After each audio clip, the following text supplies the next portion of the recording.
Smash Bros though. 3, 2, 1, go! What's up?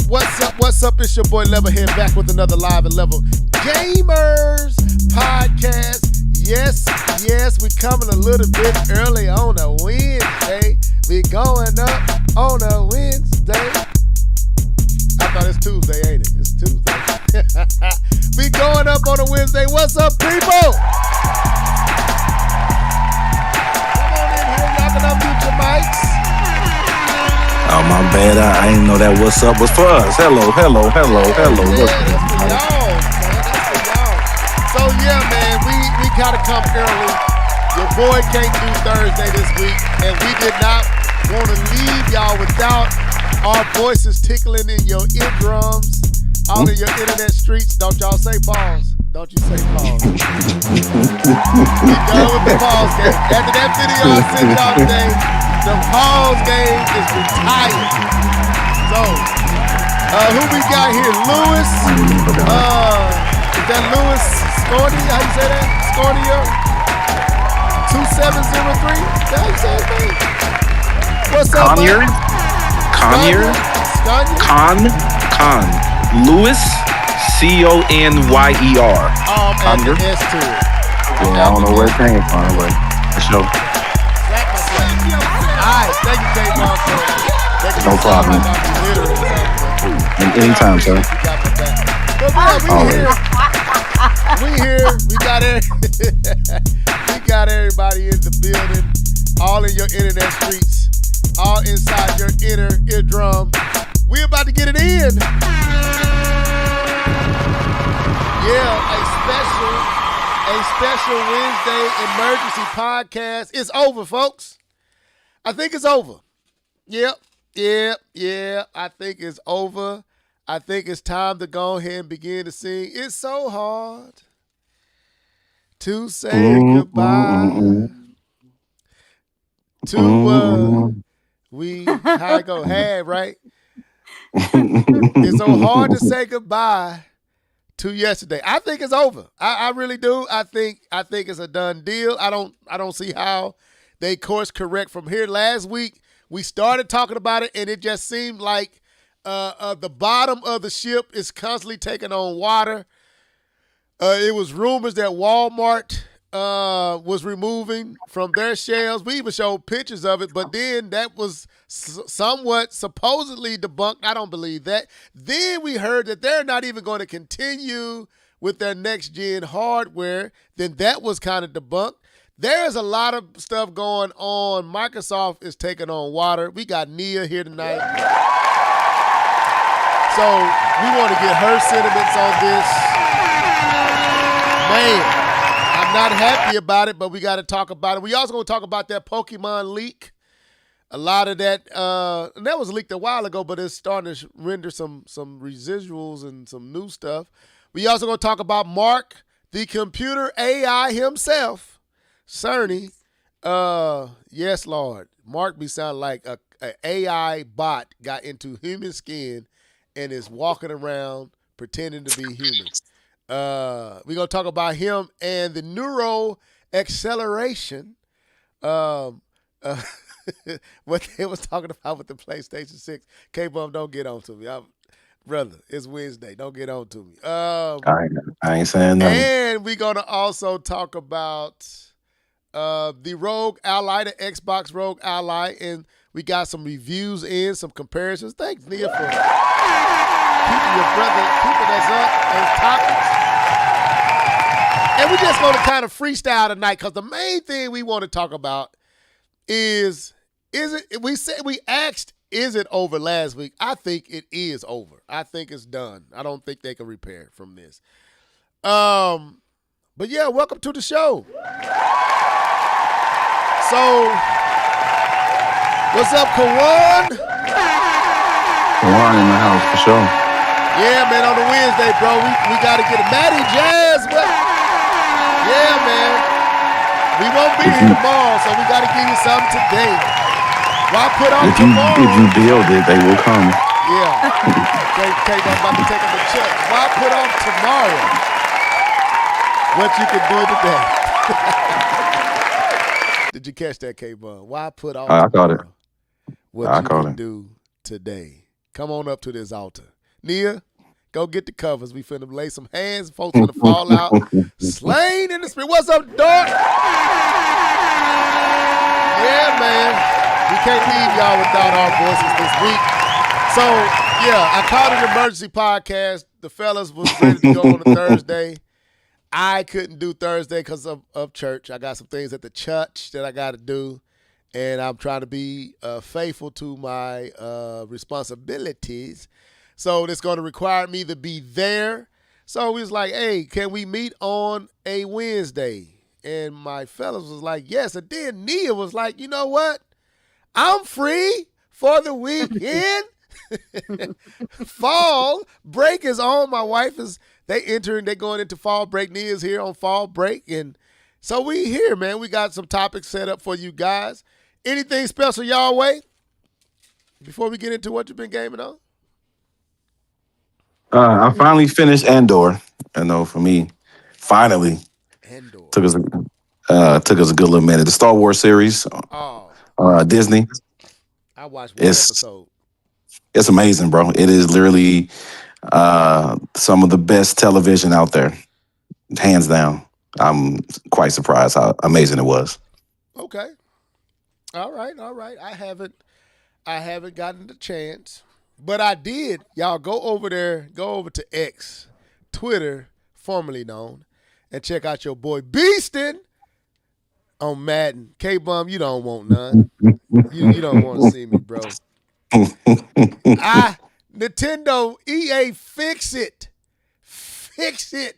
so that me and my boy can go. Why that game doesn't have crossplay? Like I other don't know. EA games have crossplay. Like It's- Apex has crossplay. I don't know why they don't have crossplay. Nia, I'll tell you why, Nia. Because they knew it was gonna be a problem with your boy.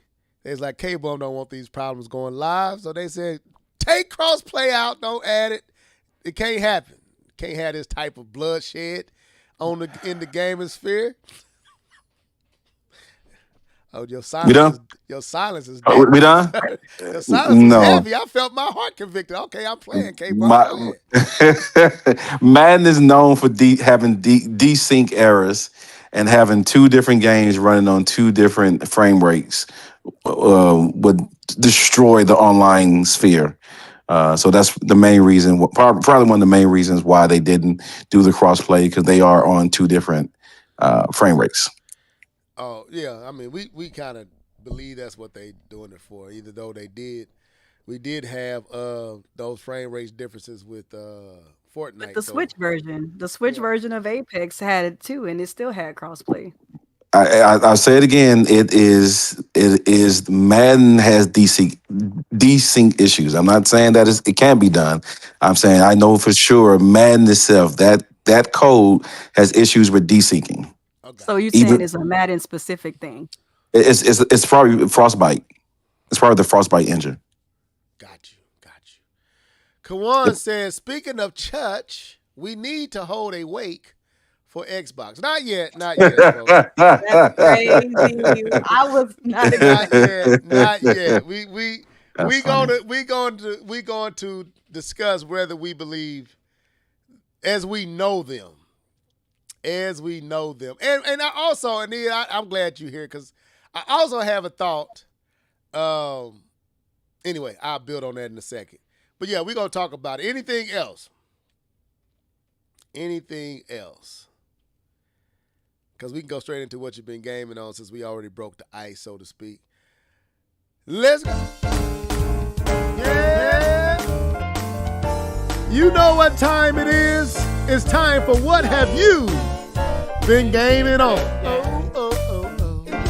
Sing it, folks. Let's go. Hey. What you been gaming on? What you been gaming on? What you been gaming on? What you been gaming on? What you been gaming on? What you been gaming on? Gaming on, gaming on, gaming on.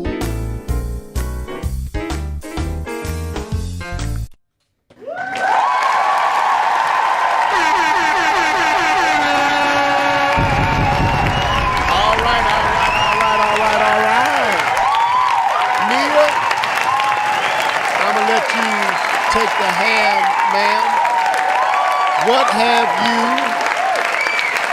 What he said, Lemonhead is doing the slaptism for Xbox. Is that That's what crazy. That's the crazy. slaptism? Okay, I got you.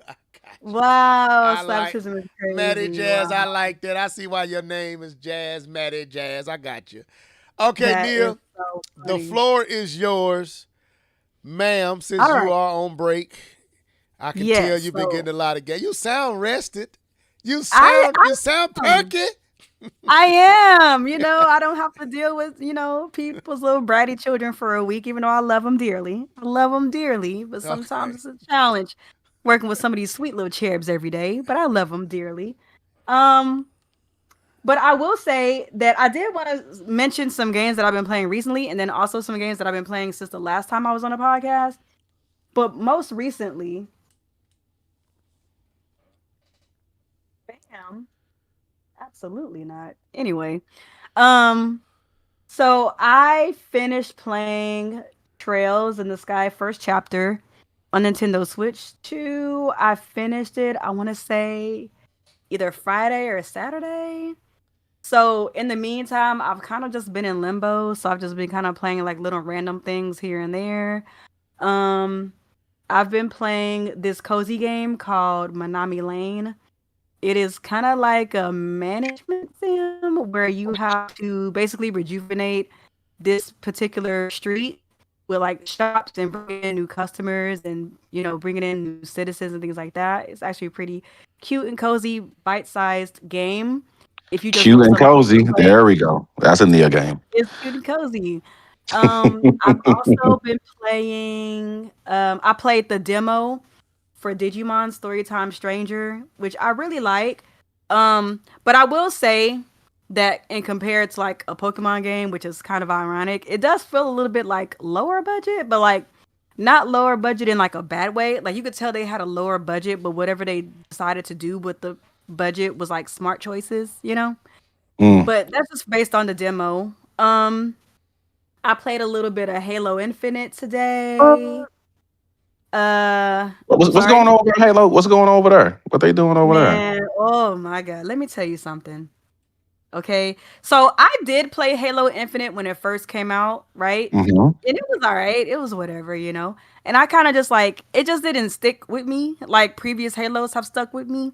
So I kind of just stopped. But it's kind of easy to play a game and stop when you got a busy life because, I'm a busy teacher. I always have a lot of things going on.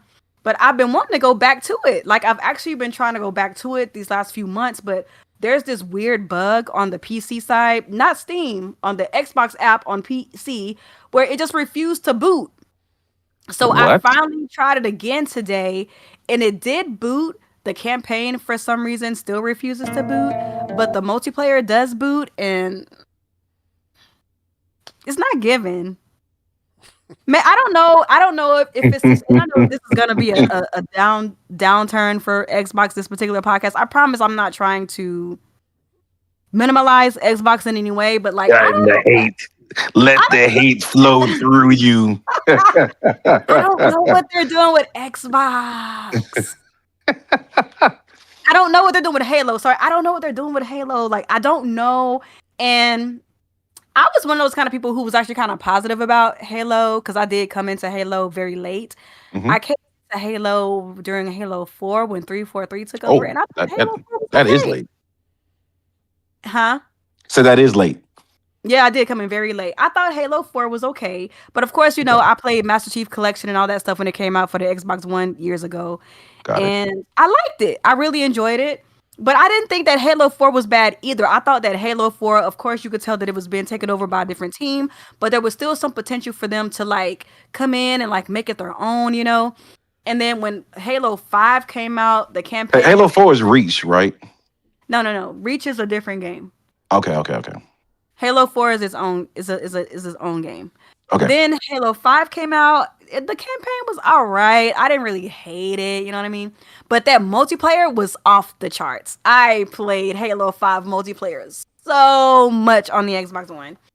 And then, of course, when Halo Infinite came out, huh? I said that accent was crazy. I'm sorry. What is my accent doing? You did a thing with your voice. It was kind of funny. I was go ahead. No, don't My mind me. accent is different. It just depends on what kind of mood I'm in. Sometimes I'm big country. Sometimes I sound like a valley girl. I don't know. But anyway, It was definitely Valley Girl. It was Valley. It was the Valley Girl. It was. but anyway, going back to Halo Infinite, Halo Infinite was kind of like in a weird spot because they had to delay it because Yep. it just wasn't up to par. Fred. And then it was also weird because exactly Craig. Craig. But Yeah, it was Craig. also kind of weird because it's like they spliced it up. Like they had a campaign. You could just buy the campaign and you could just get the multiplayer. So when it came out, like it was kind of like in shambles. Now I don't really have a lot to say about the campaign because I actually did not beat the campaign. I played it for a little bit and I was kind of over it.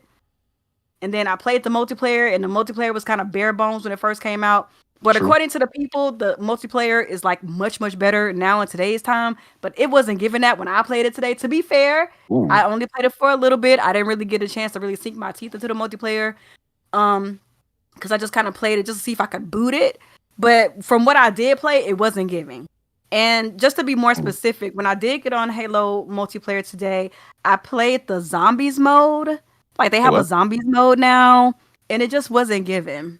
It like Call of Duty has set the bar for a zombies mode. It just wasn't giving. It wasn't giving. But to be fair, like I said, maybe it's because I didn't really give it a big chance because I was just trying to make sure that the game booted and the multiplayer boots again. But for some reason, that campaign still refuses to boot. So I don't know if I'll ever be able to finish it on the Xbox app. I might have to buy it on Steam or something. But anyway, I don't want to take up too much time on that. But we'll get into that when we talk about Xbox, whatever. Anyway. And then I played a little bit of Halo. Oh goodness gracious! I'm getting my words mixed up. A little bit of Horizon Forbidden West. I think I did talk about that the last time. PC. Yes, I've been playing it on the PC. Okay. Yes, but I haven't picked it up. Maybe I'll pick it up again now that I'm done with Trails. Pick it up again. But anyway, I played it in a minute. I got it. Yeah. And haven't played it. I will say though, it has optimization issues on the PC. That's another reason why I kind of took a break from it. I recently upgraded my CPU, and it does run a bit better, but it's still a little, it's not as optimal in certain places or whatnot. But I'm gonna give it another chance. But okay. I say all that to say I finished Trails, and I've been hopping from game to game to game. I haven't really played anything that stuck with me yet, which is typically what happens when you beat a game. But yeah, that's pretty much. Yep. Okay. Miss Mia, all right. Getting that game in. Let me send these shots out. The confusion is in the air. Yes, Angry Vigilante. It is not Thursday. Welcome to the show, though. Comic Book Crunch. What the heck? Is it Thursday? No, sir. Everybody's like, what is going on? Look, I couldn't be here tomorrow. And I know y'all don't want to go a week without hearing the Live and Level Gamers podcast. I know y'all can't handle yourself if we don't give you something to listen to. So we decided we'll pull an audible and jump on tonight. And guess what? We got special guests. We got Nia. Oh my Nia in the building. Now who is that? Tank Dog. Man, I know that thumbnail. Who is that? Is that somebody we know? Dog. Tank Dog 574. Maybe they're a new. Maybe they're a new. That thumbnail looks interesting. That thumbnail looks familiar, but yeah, that's Ain't that your boy from Canada? I do know that thumbnail. I'm trying to put my name, my finger on it. What's his name from Canada that used to pop? Dude, he don't do it much no more. But anyway, that's what it looks like to me. But anyway, K-Bone. Yes, sir. Hit the floor running, sir. You got it. All right, let's go. Let's go. Let's get these out the way really quick. Been playing the usuals on the PlayStation 5. That would be Marvel Rivals. They just dropped a new character, not Deadpool. Mr. Daredevil is here in these streets, and he is beating cats with these billy clubs. So that's pretty cool. It's actually pretty good design with the character. So I do like that. I've been playing that. Been playing NBA 2K25. Yeah, Alan Steed. That's who it is. Alan Steed. I was trying to put my name on it. I couldn't get it. We know our true our true fan base. We know who they are. They can hide, but they can't hide. You get what I'm saying? Go ahead, sir. No problem. So not Madden, NBA 2K25. Been playing that on the PlayStation 5. But the game I want to spend most of my time talking about is a game that I've been playing already. You guys know that. And this is one of the reasons why I know for a fact the video game Her has been gaming this week, because every time I'm playing the game, I see a little icon pops up that says somebody's online.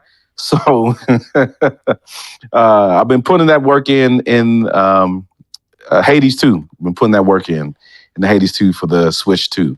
So I keep seeing that Nia online pop up, so I know she's been gaming. This game, Hades 2. Yeah, He can't even talk. That's how good it is. For anyone, I'm trying to get these words out correctly so people understand what I'm saying. For anyone interested on how to make a sequel, Lord, all you gotta do is study Hades 2. That's all you gotta do. That's some heavy praise right there, sir. If you want to know how to make He can't even get it out in here. I'm trying to be truthful and honest here.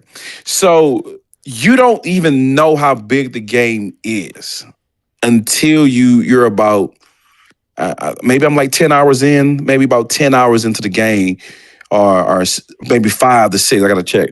Then you actually realize how deep the game actually is, and it on every level, it's more. There's more power-ups. There's more abilities. There's more weapons. There's more ways to level up. There's more dungeons. There's more characters. There's more moves. There's more individual skills. There's more of everything. The enemies are tougher. The boss is tougher. But it's presented in a familiar package. That there was a developer that says when you make a sequel, you make another version of a game, you want, I think he said, you want like 70% for it to feel familiar, 30% of it to feel new, right? And when you play this game, when you first play it feels very similar. The way the story is kind of told, the way you kind of go through the board, the game is kind of very similar to the original. But then you start to uncover all that uniqueness that makes this game very unique. And then the way that, and to me, and I'll get ready to close it, I won't be as long. But for me, the sequel piece and all the stuff I name about the game, but what keeps me going to playing this game is the story. This story is top notch. It can be movie level, the way the story is presented. Is it up there with God of War? It is a amazing story for a road game. Okay. I still think I dropped some tears in God of War. I dropped some tears in God of War, so I can't say this is there yet. The reason I'm saying God of War because of the mythos that is playing with. That's the closest I can think of that reminds me. It's kind of like God of War. No, because you had a personal relationship. Well, I had a personal relationship with Kratos. I did too. And so it felt different when he did certain things. Like when he went back and got the Blaze of Chaos, it felt different. Like it was like I felt that we were going back to get the Blaze of Chaos. So I can't put it there yet because I have a connection to some of the characters that's being talked about, but the main character is a different person. Mm-hmm. And so you don't have the connection to that person, but you're meeting the people you met in the first game. It's a sister, yeah. right? Yes, it's a sister. Yes. Okay. But she was separated at birth, so you actually didn't even know about her in the first game. But no, it's top notch. Everything about this game is top notch. It is. Um, I'm gonna say it. I'm gonna say it. I think it's game of the year. What? I think it's game. I think it's game of the year. I think it's game. I think it is game of the year. I haven't played Over Ghost. Silk Song? I have stop it. I haven't played Ghost. Nia, And you I- hating on the Silk Song? Silk Song doesn't have a story worthy of the whole candle to what's being done here in Hades 2. Not even close. The story element is not even close, and you can't argue with me on that one. I didn't say nothing. I didn't say anything. I haven't played Ghost and I haven't played Clear Obscure, whatever it's called. I haven't played those two games. So I'm saying from my perspective, this is going to be top 10 right now. Top 10 of games I've ever played. Good, it's that level good. So that's it. That's all I want to say. Spend some time about this game. Talk about it. Think it's amazing. It deserves every credit it got. We can move on. All right. Mr. Norris. Did you miss me? Did you miss me? You sound like Martin. Bro. Don't do that. Me and Mom was actually watching that last night. When him and Tommy got into it over that suitcase. Brother? But anyway, go ahead, man. It's yours. You got the flow.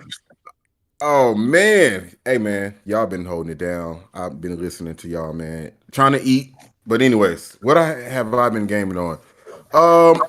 Let's see. To open all this stuff up because my memory is trash. All right, because I've been playing on a lot of stuff. So first game, obviously been playing on Forspoken. Still been playing on that. Haven't really dove deep into it. Where did I put that game?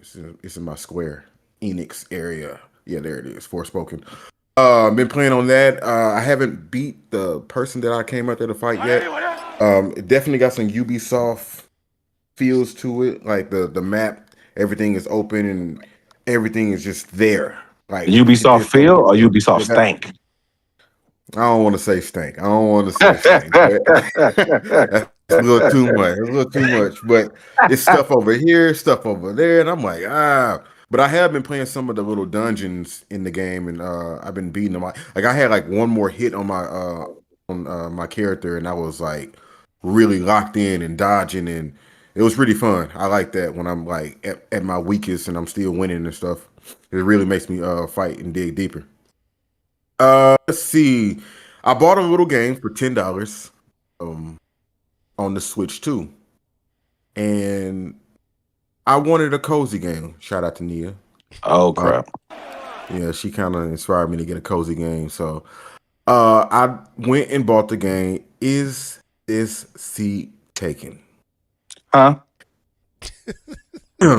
Is this seat taken? It's a little puzzle game, man. It's on everything. Well, I ain't gonna say it's on everything, but it's on Switch 2. It's on mobile. Basically, you got these little characters. They look like geometrical shapes, like triangles and whatever the shapes are, and squares and stuff. And Nia, help him out. He forgot the shapes. I forgot my shapes. I mean, The one with the five- that's my expertise. The 5 points. The one with the 5 points. That's the Pentagon. Pentagon. My There it is. Lord. Pentagon. It sounds like a transformer. The Pentagon is coming. Anyways, What's the name of it again? is this seat taken? Is this seat taken? Oh, Is this seat taken? So it's a little That's puzzle wild. game, man. Little cool little puzzle game. So basically, the game is this: you have characters. Like when it first started off, I think it started off by you had to put characters in a limo, and you had to read what the characters say. So they may say, "I don't want to sit. I want to sit next to the window," or "I don't want to listen to loud music," or "This one to trip me out. It's always there. I don't want to sit next to someone who's stinky." And then you'll have somebody on there that said, "I haven't taken a shower last night," or something like that. So you gotta try to figure out how. And to this put Diner these Dash?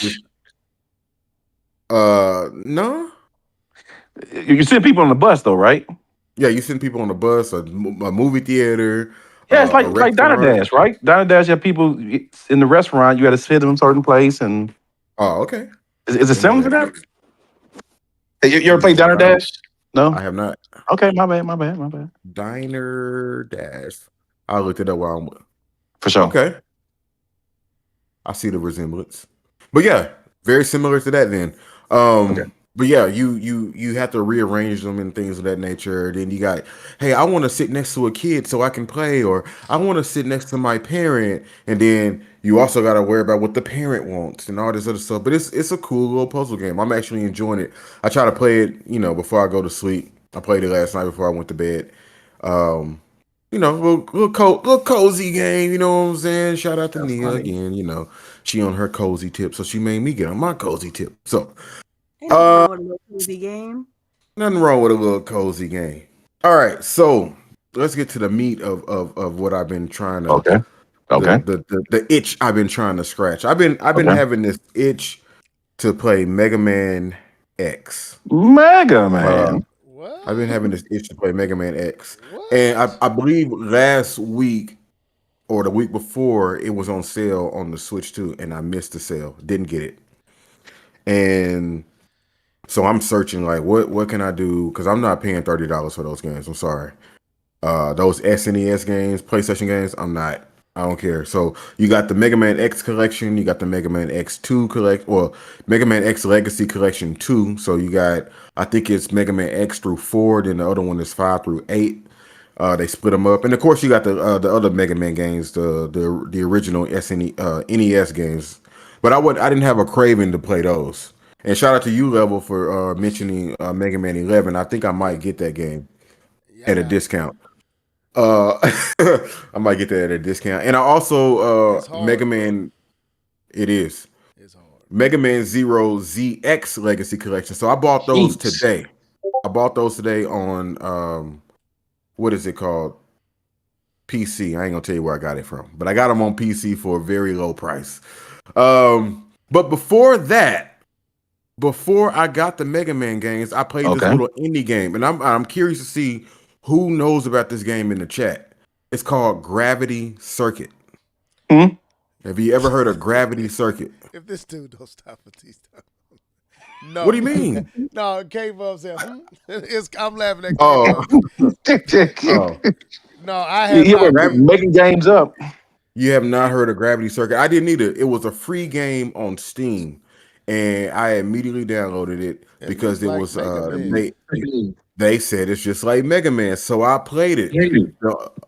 It's, to me, it's what Shovel Knight did for Ghouls and Goblins. Is that right, Nia? We've been battling with this name, Ghosts and Goblins. Ghosts and Ghosts and Goblins. Goblins. Ghosts and Goblins. Yeah. Ghosts and Goblins. To me, Gravity Circuit does what Shovel Knight did for Ghosts and Goblins. It's amazing. I didn't This is like a it lot at first different because than Mega Man, though. But it's in I that know. vein. But this looks like a ninja with he Yeah. punching stuff and everything. Goku, Hamea waves, all kind of stuff. Go ahead, I'm listening. My bad. Yeah, he got an uppercut. So you don't shoot projectiles like Mega Man. Yeah. You punch, like you just mentioned. You punch. So you got to get up close with the characters. And he doesn't have a you know how Mega Man does like the little speed dash. Yeah. This character, he runs, like you have a whole run button. That and, don't look too bad. No, this is a good game, and I don't beat like 4 of the bosses already. And then you go into the main stage or whatever. You can talk to your people, and they can help you learn new moves. So you don't get weapons like with Mega Man. Like you kill somebody or you defeat somebody, and then you take their power. You don't do that in this game. So you have to go out and talk to the nurse, and then there's another character in there that kind of teaches you some new moves that you can use in the game. Like he has a double jump that I had to learn from the nurse, I believe. So it's just different little things like that, and you only have a limited amount of space, so you got to figure out exactly where you want things to go to make your character your own character. But I like Gravity Circuit. I didn't like it at first. I was like, I don't know, but it kind of grew on me. I love the speed of the game. I love the interaction. It is difficult, but you know, if you got that if you love those Mega Man X games, I definitely suggest you check out Gravity Circuit. And of course, to finish off, I did end up going. I told you I bought the Mega Man games. I played those today, and here's why I'm happy I didn't buy those games at $30 because they still look like the SNES games. Ugh. And when you blow that up on a flat screen, if you blow that up on a flat screen monitor, TV, or what have you, it's not attractive. Those games are not pretty. They did not age well at all as far as like the visuals. Like I thought they were, and then they got this little setting where you can like clean up the pixels or whatever. You can clean up the pixels or something, almost like it's an AI thing or whatever. But it makes the game like it's melting. So you you kind of have to play it in its original state, or else it just don't look good. I think it would have been cool with a combination between like maybe Mega Man is still pixelated, but then the backgrounds can have that move looking stuff or whatever. But yeah, those games don't look good, but they still fun. Still got the great music if you remember the Mega Man music. But yeah, man, I think that's everything that I've been gaming on. I haven't really played Hollow Knight, Jump Space. I have Hades on the Switch, but I also downloaded it on the Game Pass. I hadn't played it yet. The only reason I wanted to play Hades it on 2 here, or Hades, or the original Hades? the original Hades. The only reason I wanted to play it on here is because I wanted to see it in higher resolution than the Switch. He moves like a ninja. He doing kung fu. But it's dope though. I know, It's dope. I'm saying I'm liking. I'm just saying he looks more like Ninja Gaiden almost than Mega Man. He walking through like a beast. His hands out wide like he Debo or something. But no, this looks dope. Gravity Circuit. Gravity Circuit, Look into that. That's on Steam. It's not on anything else. I know it said PlayStation. No, I got it on. It was free on Epic. Oh, you got it for free. Epic. I got it for free. What? Okay. Epic. All right. Yeah. So I take it that it's my turn. My turn. It is I. So I got in some gaming this week. I think my brother's here to get my mom. Let me text my wife.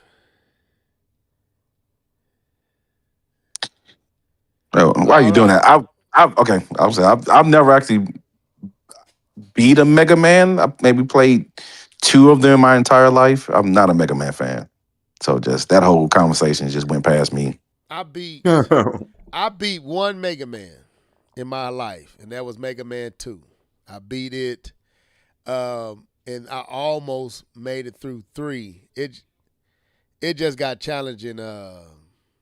Once you get to the snake stage, Snake Man, that stage always gave me the fits, and I could never.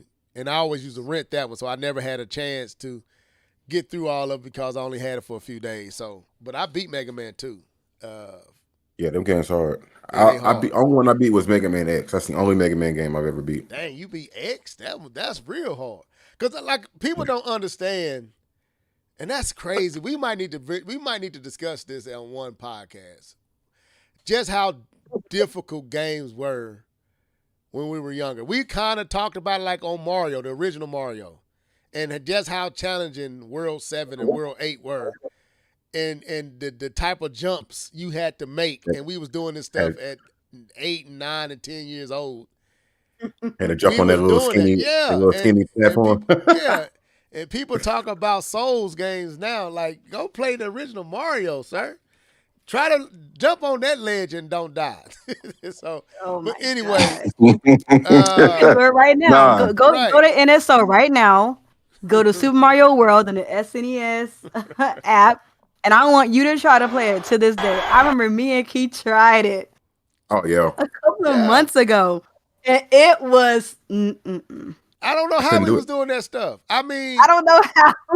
Yeah, I don't know how we was doing this stuff. How were we making them type of jumps? How are we beating games like Ninja Gaiden? How are we beating games like Mega Man, Demon Sword, and all that? Like, these games was ridiculous, and they talking about some Souls games. But anyway, let me go to mine. Hold up. We got to shout out to Darkwing 2703. This man said he beat every Mega Man X 1 through 8. Good Lord. Jesus. All right, Darkwing. I see why you be looking to crash out. Shoot, he beat. But shouts out to Chariot, man. Yeah, man, we here on we're going up on a Wednesday. Darkwing 709, welcome. So anyway, this week I got some gaming in. Real quick, I played a little bit of Madden, and I was feeling so good, y'all. I got a little greasy on X. I called my guy out because, you know what I'm saying, he need to get this work. He need to get this business. So this me right here just running up the score. You know what I'm saying? I got all these highlights. I want y'all to know, hey, that brother got little skills. Say the whole thing. Yeah. Yeah, man. Yeah, that's your boy right there. K-Bum was nervous, sweating like, man, this level? Yeah, that's level right there. K-Bum seething right now. I'm not seething. I'm just trying to find out how bad do I want to embarrass you. And I'm deciding not to. You know we got it. We know we actually got a live game of Madden up on the channel. It's just bad. Oh yeah, and it's bad. And it's bad. Wow. It's bad for you. See, here's the thing though. Here's the thing. My goal was just to score. See, you weren't supposed to let me score at all. And when I put up them 2 points, them 12 points, whatever I got, that was a sentimental win for me. So I ain't feel bad about it. But anyway, so I played Madden. I also played WWE, man. You know me. You see me beasting with I put all this stuff up yesterday, man. You see me beasting Macho Man Randy Savage right here, beating Hogan's head in. I'm enjoying my Switch too, man. I really am. And I played in some Star Wars. Now let me say this: Star Wars is, I don't know what it is, cause no, I'm serious. Like, Star Wars has all the Ubisoft problems that we always complain about, all of them. And Keith, I don't know what it is, but I keep going back to play it. I literally, like, every time I get a chance. Huh? I said I saw you on there. I was like, oh, look at that one. He really over there gaming. I don't know. Been gaming. I've been seeing him pop up on my friends list too. I don't know what it is, man. I be like, this game makes me mad, but then I find myself turning it back on again. And it's a simple game. It can be a little redundant, repetitive, but as the storyline opens up and as you get more into the world, it's fun. It really is fun. It's a beautiful game. Even for the Switch, too, it's a beautiful game. And then, of course, I told y'all last week that I did boot up the demo that I had on the PlayStation 5, and this really is beautiful. Like, don't get me wrong, the Switch 2 version looks amazing. The PlayStation 5 version look immaculate, So it's a beautiful game. But it does suffer from that Ubisoft pile on. But once I got through, I don't have to do all this nonsense. I can disregard half of this list of side quests. I mean, Leah, I've been playing for maybe 6 hours, 7 hours. I've gotten about 30, at least 30 side quests already. And I haven't even broken into the game yet. And I got about 30 side quests. I can't turn a corner without another mission that I can go do. And it's all to build up money so you can buy parts and stuff like that. But once I got off into the world and got out of that little space, that area I was in, and I got into the open world, it really started opening up. I'm over here looting. What's the force? What is the Imperial? What's the white suits do? Imperials. Yeah, the Imperials. I'm over there just taking all they loot, shooting them up. I was wanted yesterday. They was actively looking for me for an hour and a half until they found me and killed me. Kid you not. It got like a Grand Theft Auto. What's the when you cause so much ruckus in Grand Theft Auto, you become wanted. Level 5. Yeah, I got up to. They were sending out ships, whole platoons of Imperials, and they stayed on the walkie-talkie She's in your facility. Kill on sight. We must take her down. And they said this, look, for about an hour and a half until I went back thinking I was beast. I ran in there, killed 2. They took me out, man. So it's fun. It has its own style. It's a little bit different than what you typically get from Ubisoft, but it does have that Ubisoft stench on it. But it is fun though. So I played that. Of course, I told you I played Astrobot, and I haven't played Silk Song. I got to get back on Silk Song, but that's all Street Fighters. Ain't none of these dudes who've been trying to dog me about Silk Song play Silk Song this week. And just thought I'll throw that out there. It's been 2 but weeks. Okay. It's been 2 weeks. Mhm. The other game I played, Mhm. and then we got to go. I put back in Street Fighter 6 on the Switch 2. Hmm. And y'all know that I told y'all I screwed up. I should have bought the 2 season pack, and I end up buying the base with just the regular characters. So, it's going to cost me almost $100 to get all the characters. So I'm like, I'm not doing that. But they got a character that I like that they just introduced, and that's Sagat. So I had a few little dollars still on my eShop, and I purchased Sagat. And I'm glad I did, because I got to get Akuma, and I got to get a few other characters, and I'll be happy. I don't need all of them because I don't play with everybody. Man, they did an awesome job with Sagat. Sagat is dope in this game. Different. They kind of went back to the original Street Fighters. They kind of made him look like he used to look lanky and skinny. Because they, like in Street Fighters Alpha, Sagat went, kind of muscular, almost like Zangief. He was big like that. They kind of thickened him up. Him and M. Bison kind of took on that thickness look. But and then they kind of stayed with that model of Sagat over the next few entries into Street Fighters. Is Sagat the one with the eye patch? Did he have an eye patch? Sagat is the one that's that beat Ryu, and Ryu had the Dark Hudo. He got taken over by the Dark Hudo, the same thing Akuma got, and did the upper. You don't know the lure? Well. Just tell me the eye patch. That's all you had to do. Thank you. Well, the reason he got that scar on his chest. Yo, complain. Yeah. No, that's not him. No, that's Dawson. That's Dawson. Yeah.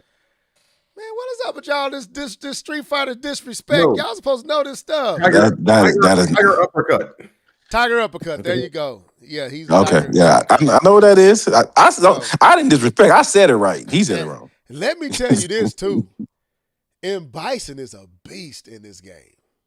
Like just the character, how he is. Because the final boss I thought was going to be Ryu, because that's a rivalry of Sagat. Is his main rivalry is Ryu, because he want to revenge that loss.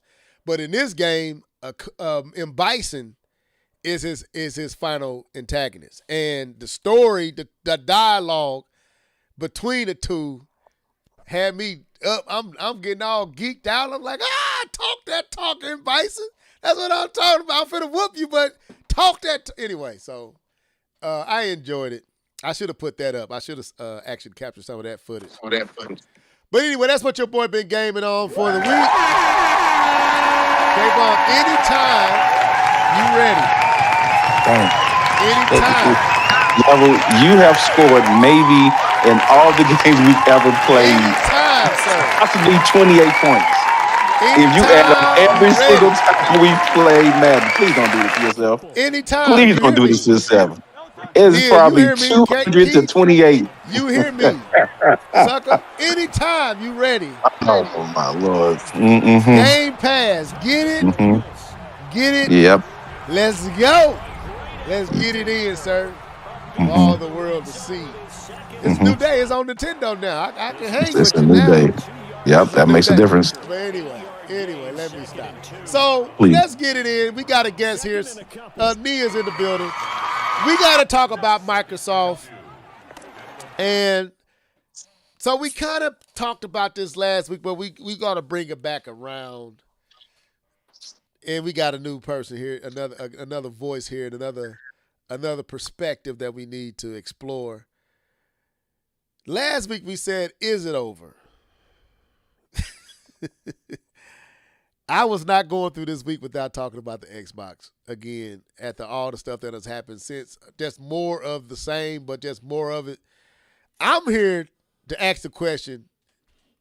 I'm here to say it's over, and do y'all agree? I think that's what I need. That's the name of this podcast. Is it's over? Do you agree? So, Nia, I'm gonna let you come in, man. You know all that happened over the last week with Microsoft. They jacked up the price of the Game Pass a week ago. That caused a storm. They jacked up the price of the Xbox Series consoles again, the second time. All this led to Costco and different other outlets, stores, and to taking their systems off the shelves. And that was true. Costco was really removing Xbox. We literally read the article where Costco said they would no longer be carrying Xbox hardware. Yep. Then we showed pictures. I don't care what Microsoft said. We had pictures. Our thumbnail was Walmart, several different Walmarts. One Walmart pretty much had Switch 2 games in the Xbox section. Another Walmart had DVDs in the Xbox section.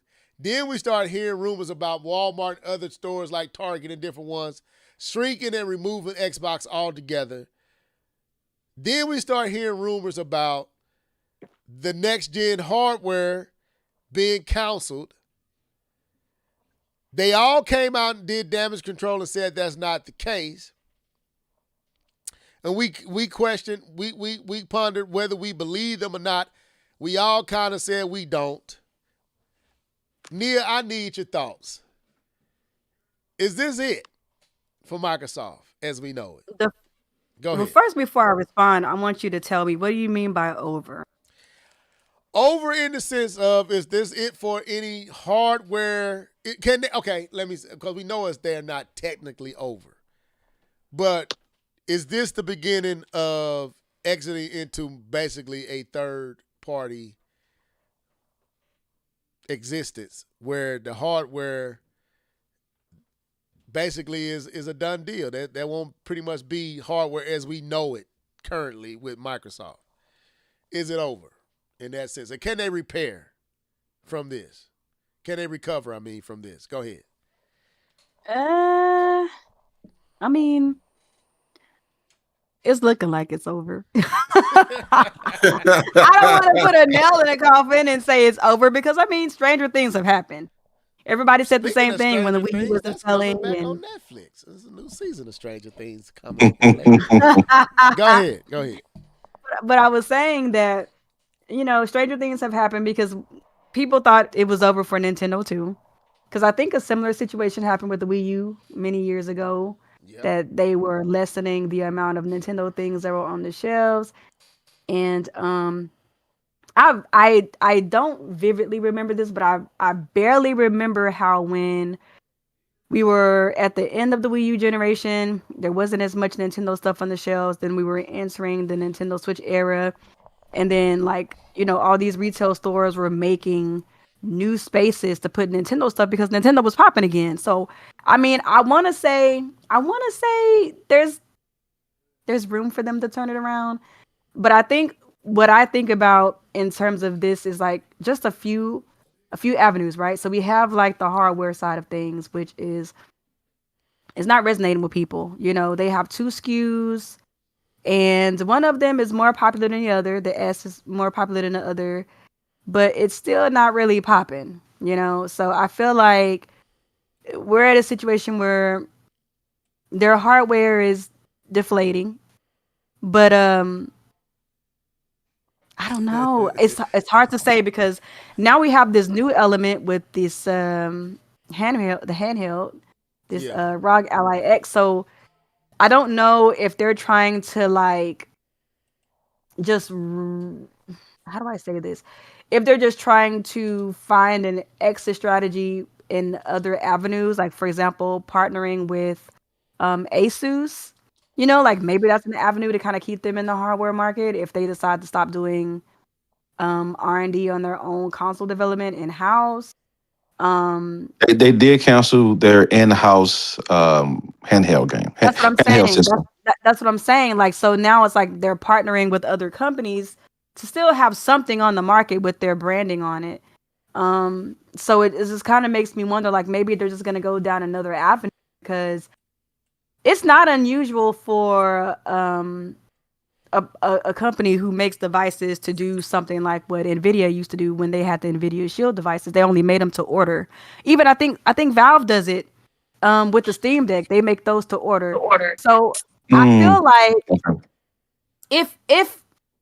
if they do stop making hardware in the way that they're making it now, where they're mass manufacturing the hardware, it will be something sort of like what they're doing right now with the Asus ROG Ally X, and make it to order and partner with other people who are already doing the things and putting their Xbox branding on it. I could see them going down that avenue.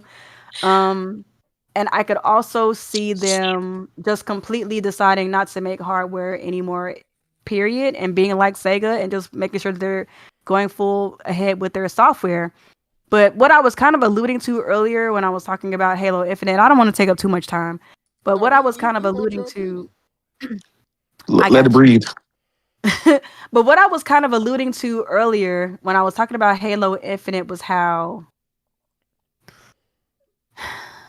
Xbox has done not only have they done a poor job of rolling out their hardware, they've also done a really poor job of nurturing their IPs.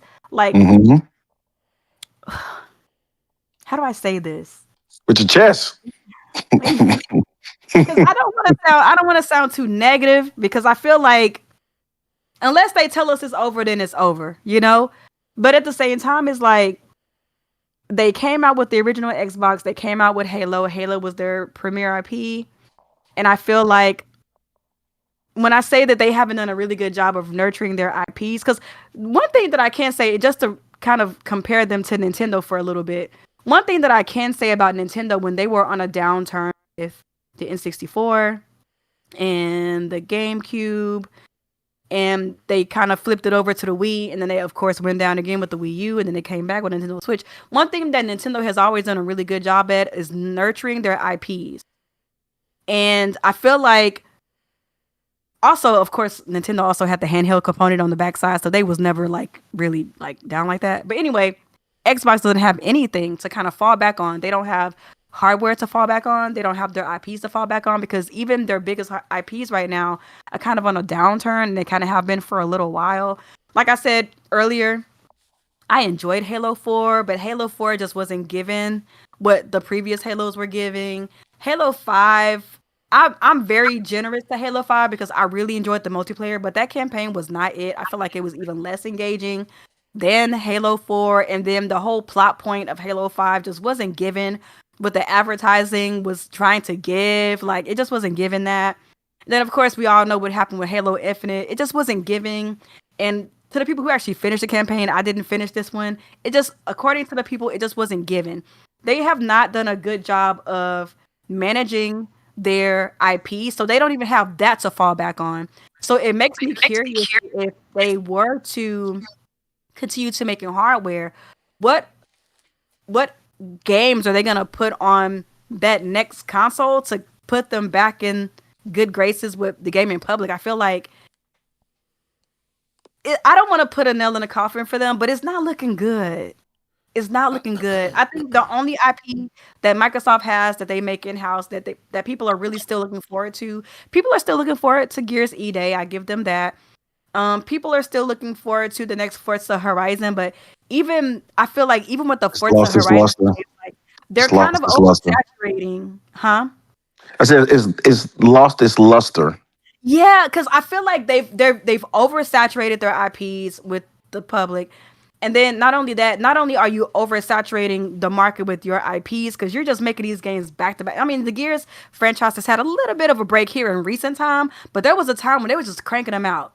There was a time when they were just cranking out Halo back to back. There was a time when they were just cranking out Forza. And I feel like people, of course, still love them, but you can also kind of burn your consumer base out too. And then on top of the fact that you're just cranking them out, you're not really improving on the structure of those games to kind of keep the current players engaged and also to bring in new people. So like you said, they're kind of losing their luster so it just makes me wonder, like, this might be it because they don't have anything to fall back on. Because, like, let's say even when PlayStation was on a downturn with the PS3, right? One thing that they always had on them was they had great IPs and great vision and great management for the development studios. I can't really say the same thing about Microsoft and Xbox right now. So that's why I asked you, like, what do you mean by over? Because I feel like there's so many angles to look at this at. Well, I want to build on something you said because that's where I was going to kind of go, but you kind of alluded to it, that it may not, because I believe it's over for just a dedicated device for Microsoft based on everything that you said, because what's the reason? If you're going to put all your games everywhere else, you can't go back from that now. You made money off of it now. That's what we was praising like you. They can, but I don't think it would make business sense, in my opinion, to go backwards now that you're putting all your games on other platforms. But you alluded to something that actually is stated here somewhat in this statement from, I think this is GameSpot. It said, at the time, Xbox President Sarah Bond said Microsoft and AMD will work together to co-engineer silicon across a portfolio of devices. And then they said, including our next-gen Xbox consoles, which we know that the Rogue Ally is considered an Xbox console, but really all it's doing is using the Xbox branding, but it's not a what we would call an Xbox. It's just a Rogue Ally with Xbox branding. So it's Xbox in that sense, but it's really not Xbox. I think that's what they're probably going to do, is what you alluded to. I think I heard, was a Digital Foundry, somebody else was kind of talking about this, that Microsoft might work to create a silicone or something that that third parties can buy and put the Xbox brand on it, even though almost like Alienware. You know what I'm saying? It almost like PCs with Xbox branding. I think they're going to do something like that because that makes more sense with the whole, this is an Xbox, that is an Xbox. So you kind of get to stay in their ecosystem if you want to, because the Rogue Ally Xbox allow you to stay in their ecosystem somewhat, but it's really not an Xbox. It's still just a PC mobile device with special features that allow you to have easier, I would say, engagement with the Xbox. I guess, what would you say, Xbox online services? It still runs on like regular Windows from what I'm understanding. It does, right. It's not like a special, Which console are you talking about? The Rogue Ally. The Xbox Rogue Ally. No, it is. I believe it is a lighter weight version of Windows that it's running. But what I'm saying is that it's not like the what do they call the dashboard on Xbox now? It used to be called something. I forgot if it's still called that. But like, it's not like that though. No, it won't be that. That's what I'm saying. It's still like, I know it's like a lighter weight Windows because they're trying to make it to where the OS doesn't take up so many resources so that the games can take up more of those resources. But I still think it's just Windows. Am I mistaken? It's a modified Windows. Yes, it's Windows. It's modified. So you're thinking along the lines of like what's the thing, Steam OS or like whatever Nintendo has, right? Whatever the Xbox version is that they use for consoles. You saying they don't have that? It's not going to be that on that device. No, it won't. But I think they're going to leverage Game Pass on these devices. But it like that ROG Ally Xbox is ROG Xbox Ally X. It's considered it's a stupid name, but it's considered an Xbox. They're treating it as an Xbox, even though we all know it's not an Xbox. Right. But I think that's what they're going. That's literally, this sentence literally points to that reality. At this time, Xbox President Sarah Bond, this is the 6th of October, said Microsoft and AMD will work together to co-engineer silicone across a portfolio of devices. That's the ROG Ally, that can be any third-party company that wants to use AMD can technically come up under an Xbox brand. And it's really not an Xbox. So you can technically say you will have Xbox systems while not really dedicating yourself to an actual exclusive focused Xbox console under your TV like you currently have. I think they're going away from that. Because Xbox have lied before and said they're not doing something. Phil said they wasn't going third party. All them guys he said wasn't coming came. Literally the same year he said we just trying out these 3 games. Later on that year,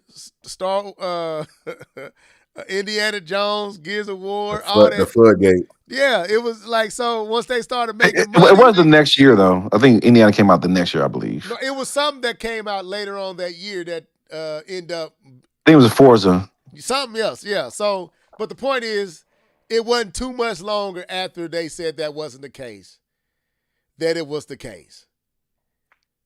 That they third-party strategy was kind of blew up and leaked early, so they came and played damage control. But everything that was leaked was the truth, because that's exactly what they're doing right now. Every play that was leaked in 2024 is the 2025 play. So Phil just lied to prolong the inevitable to keep people off their trail, and then turned around and did everything them leaks said. So if the leak is saying this, because the same person that leaked the Xbox future console is canceled, also leaked that Xbox was putting all their games on third party. Phil them came out, said that's not the case. A year later, it's very much the case. So I don't think we're gonna have the typical what we typically expect, like from Microsoft, Sony, and Nintendo. I think Microsoft is going a different way. But I open the floor to whoever else want to go, Nia, or continue Nia. Whoever want to say something, I just want to throw that at you. I did want to jump in a little bit, really quickly, because Nia talked about the mismanagement of the Xbox software, and one of the key things, one of the main sellers that is always mismanaged. All you do is say the word Fable, and you can clearly see a game that's been completely mismanaged. We still don't got Fable. It's pushed out to next year. So I never believed that was real anyway. Let me be quick on this. I'm gonna get real corporate and real company man on you guys real quick. So this next generation, it's gonna happen. It's gonna be hardware. It's gonna happen. It's gonna be a console, because the contracts have already been signed with AMD. They're going to release the next gen console. That's why they had to come back and clear things up, because the contracts have already been signed. The agreements are already there. The R&D has already been had. They're coming out with another under the box, under the TV system. But after that, so here's something we have to understand. It doesn't make corporate profitable sense for Xbox to continue in the realm of making hardware. Reason why? A big reason is the Orange Man. The Orange Man has just put another 100% tariff on China. China makes pretty much all the parts for Xbox, and so putting another tariff on top of that, it does not make sense to stay in the being the one to eat the cost in the hardware space. Now, where it makes sense is branding. You can either pay money for the branding or pay money to get your name on the system, but you're not paying that tariff tax or whatever. You're not responsible for that. You don't have to eat that. So it makes sense for you to put your name on these devices without you being the one to eat some of this cost that occurs because of the tariff. And so to me, for the people who are going to stay in this race, they sell enough consoles and sell enough system and have enough brand backing to stay in the home console race. Nintendo and Sony, they have respect from the retailers that take up space in their stores.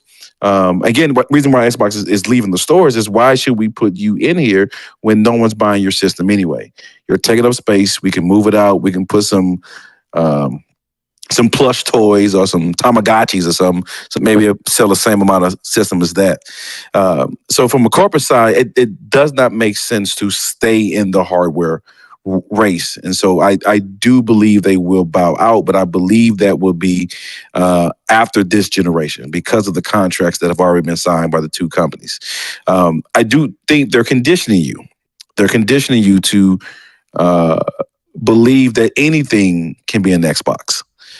Because I believe it plays a big part into their third-party strategy.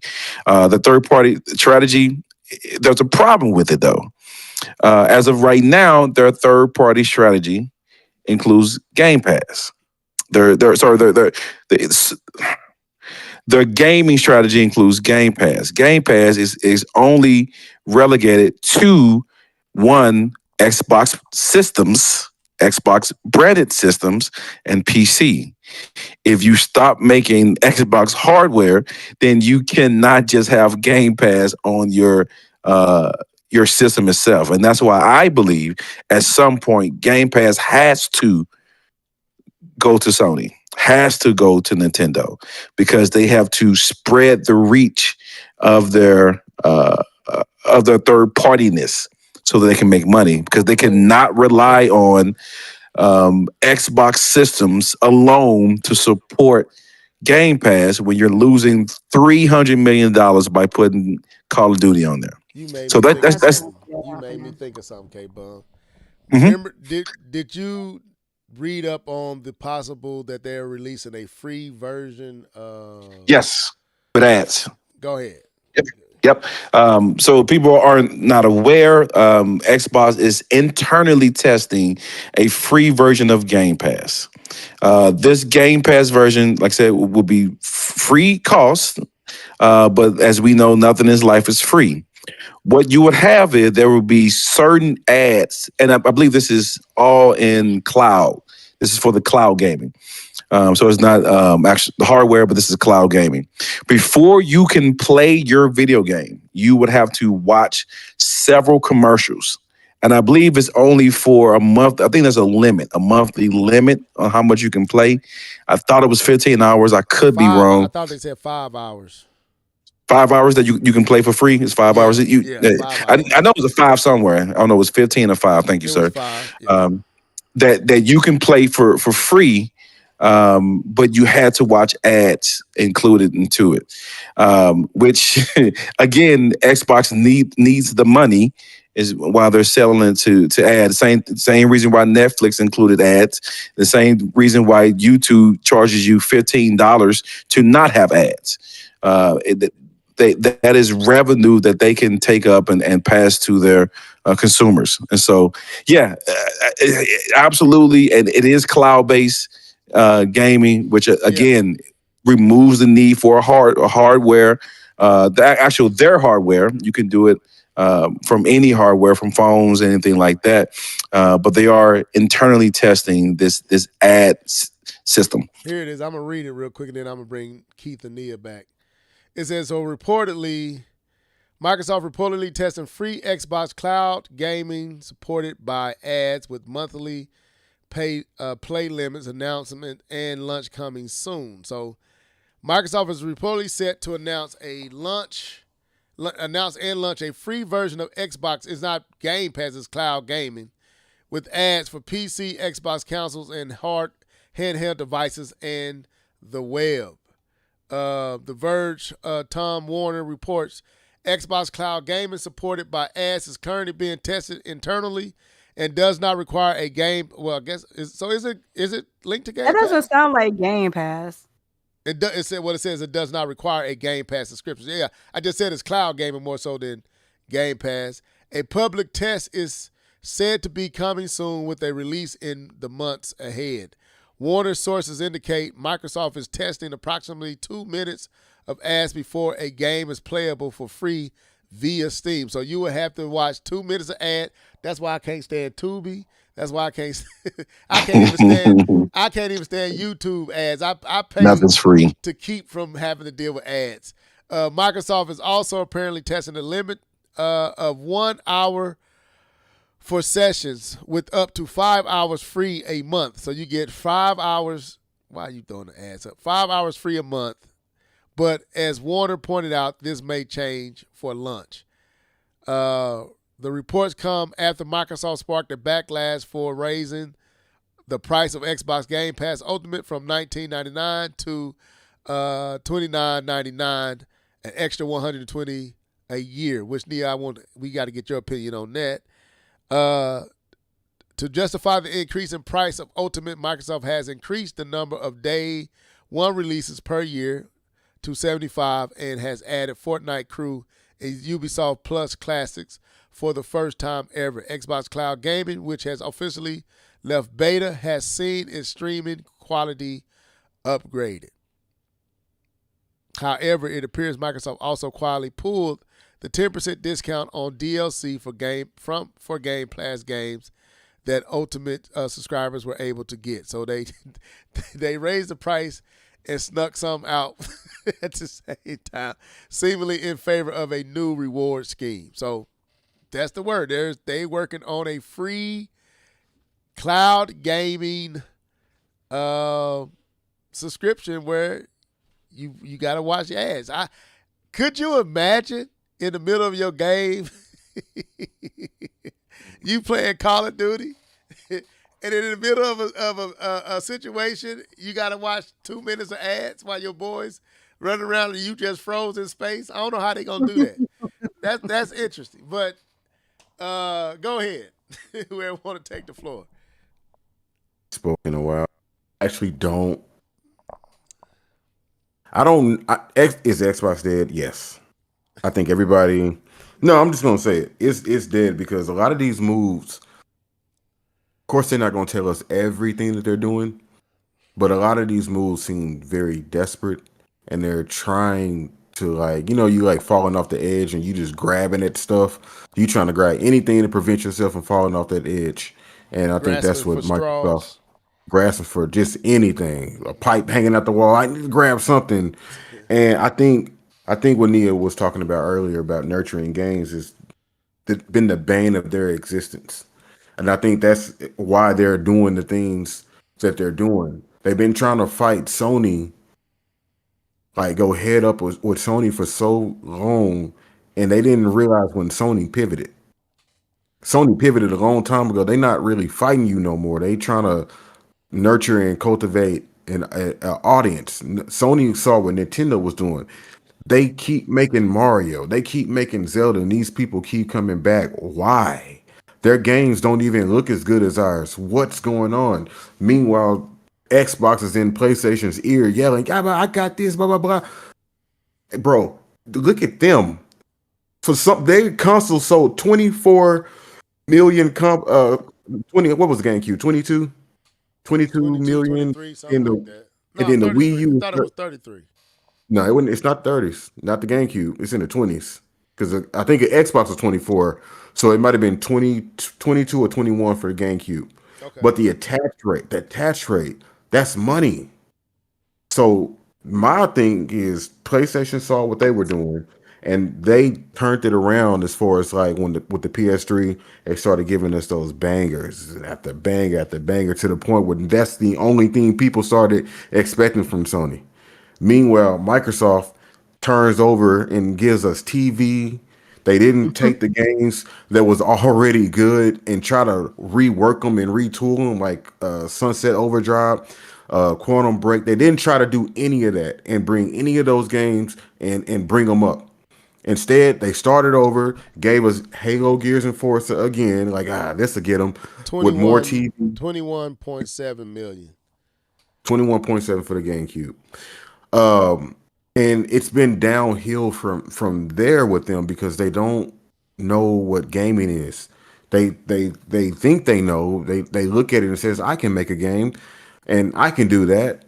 So now they have to go out and buy studios for some. I still do not understand the ABK deal. You fumbled Call of Duty. I don't understand it. Like if you want to say is it over, and all you got to do is put Call of Duty out, and it will win for you. Right. Instead, they didn't do that.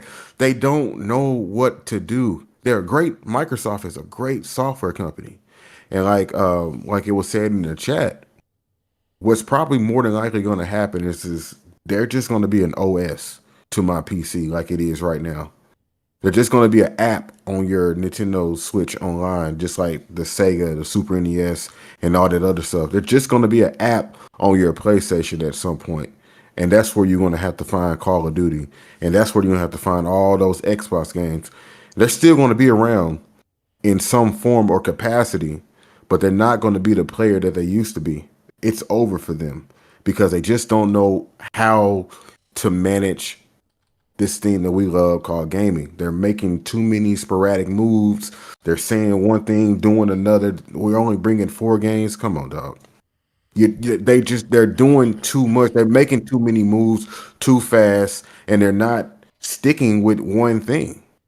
Well, actually, I take it back. They are sticking with one thing. They're sticking with Game Pass. That's the only thing they're sticking with.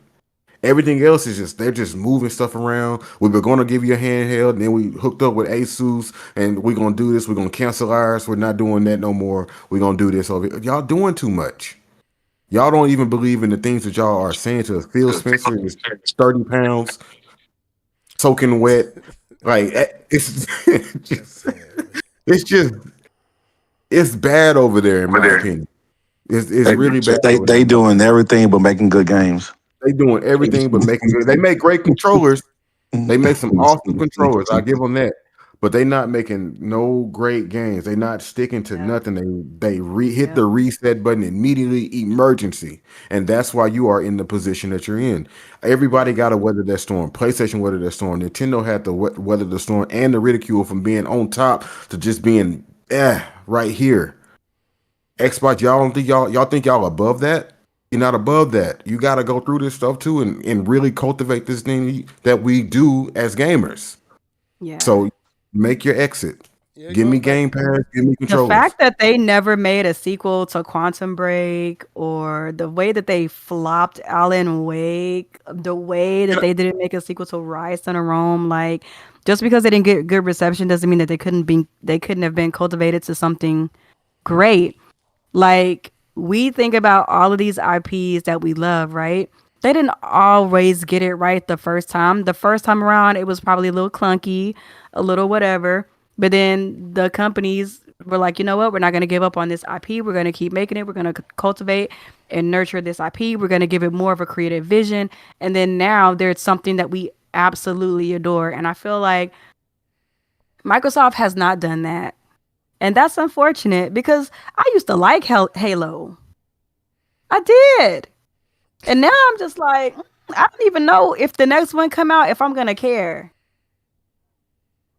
Yeah. I want to touch on that. I want to touch on that. I was about to bring up what you said, Keith, and I was going to give you the opportunity, but Nia just basically took it right out of my mouth. I was going to say one of the things you was preaching in the chat was Microsoft doesn't stick with a game long enough to give it the legs it need. Like you used Uncharted. You looked at how you said Uncharted only sold, the original Uncharted didn't get rave reviews and it didn't sell like crazy, but Sony didn't run away from it. They came back with Uncharted 2, which it was a banger. Through. It was a banger, and we saw that with Nintendo, the same thing. They come with a game, the first one, but they don't quit on it. They keep working on it, and it becomes beloved. We've seen that with Sony. We have not seen that.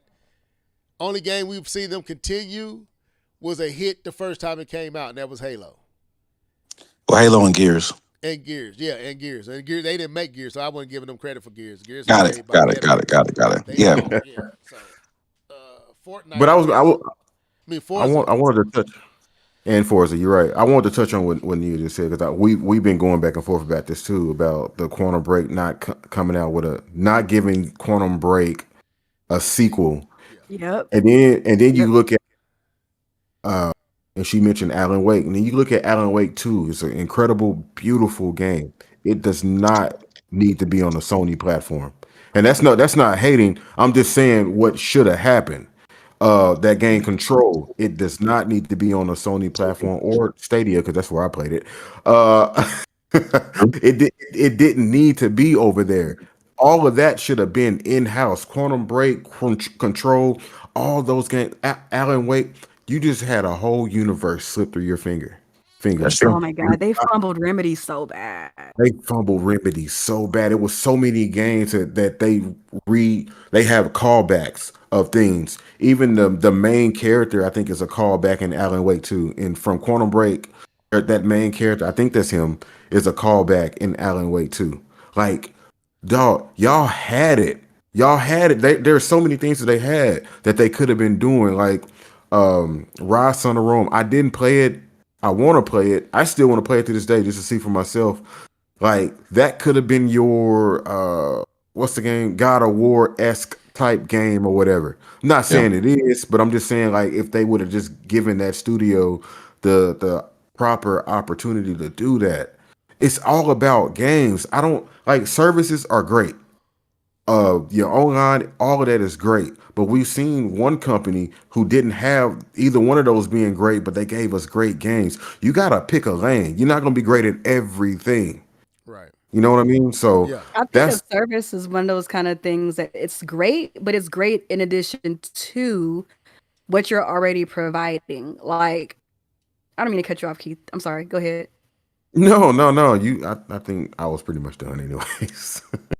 Well, with quick note, you understand that they flop so many software titles, even the ones that they buy. If you look at Perfect Dark, if you look at Killer Instinct, if you look at any of that Yeah, atmosphere that's what that they could have. I was just about to go Yeah. to Killer Instinct because I think So they crazy. started the whole I don't remember others doing it quite like they did it with the characters and forcing you to buy seasons of characters.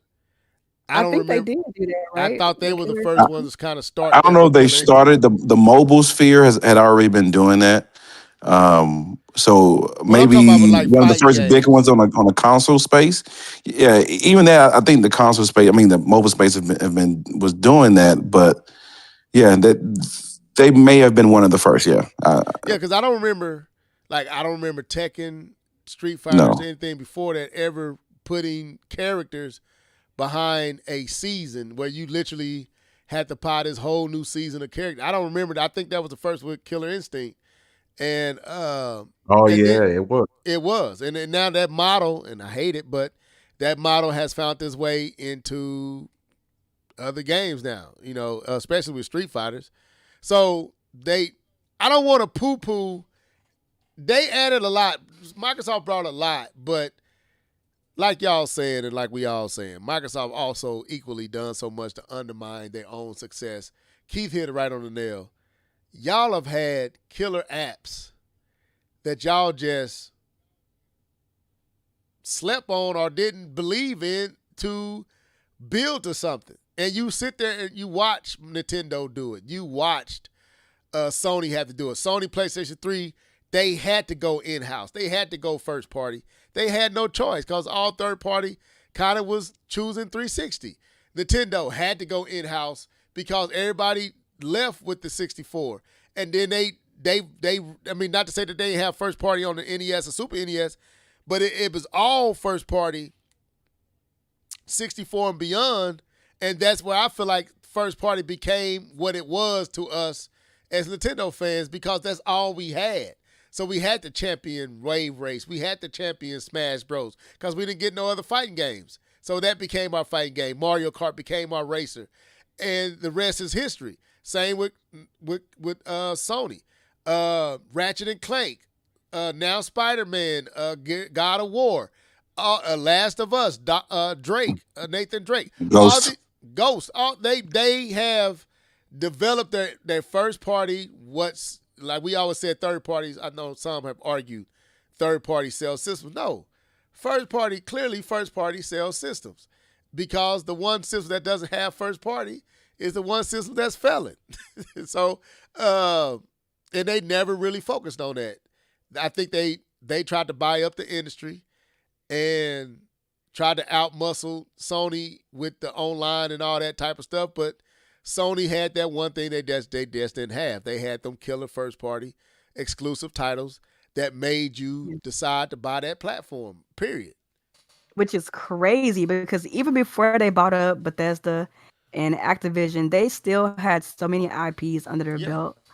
Like I was talking to Keith about this the other day. Like they had they just like not gotten too greedy and worked out something with Remedy, kept people like Compulsion and Exile, Obsidian, Tango. those banger RPG studios, and really gave them a chance to go to cultivate those IPs that they were working on. Maybe they could have also hired more teams to work on some of those rare IPs that they still haven't evolved. Like if they actually cared more about the creative vision versus trying to make everything a service, they will probably be in a different position right about now. Yeah. Like Yeah, I was gonna mention Tango Gameworks. Like they had a successful game under their belt, and they got rid of the studio like almost immediately. What sense does this make? bro, I don't understand this place. yeah, Where are we? They had Team Ninja. And I mean, not that they owned them, but they was basically being treated like almost like Square Enix treated Sony. They put all their like Dead or Alive, Ninja Gaiden, all that was Microsoft. And like if you go back to the original Xbox and 360, somewhere they lost their way after that. They I don't know. I think like you said with Don Matrick, I think that's how you said it. They went to the TV and trying to be in the DRM. They kind of just lost their messaging. They lost their way. But Xbox and 360, they was doing some great things. And it felt good to own the 360. They had games. I don't know what happened. I don't know what the They were too philosophy. preoccupied with everything trying to be a service. They were like, Yeah. that's when they really started to become like a service and not just like a video game company. And I get it, you know, they have roots in software and that's what they do. But it's like, y'all have only been successful like this one generation. Let's not get too cocky. Let's not get too ahead of ourselves. Let's We had continue a to long cultivate that conversation fan base. about And then that. maybe down the line, we can start doing some more servicey type stuff. But I feel like they took it way too fast. Yeah. I think they over, like you said, there's a lot of variables on why the 360 was positioned like it was, and I think they lost sight of that. And Sony came back in like, okay, I'll take back what's mine. We're not going to give you a $600 system this time. Matter of fact, we're going to let you announce your plans, Microsoft. DRM, okay, and it's going to be how much? Well, we're going to make ours $50 to $100 cheaper. And that was it. So, any final thoughts on this before we move on to this Pokemon leak? Because I want to. Yeah, I just want to try to encapsulate that moment, like, and then we can move forward. That whole thing, like that whole TV thing. I'm just thinking back. Everybody was just anticipating, like Microsoft really had the whole gaming industry just with their eyes on them because Sony had just beat them up. And you know, with at the end of the PlayStation 3, so everybody is watching, and then y'all don't deliver. That's the type of stuff that we knew already that this company just wasn't. They weren't the ones. They not him. And it was the writing had been on the wall for a long time. And I think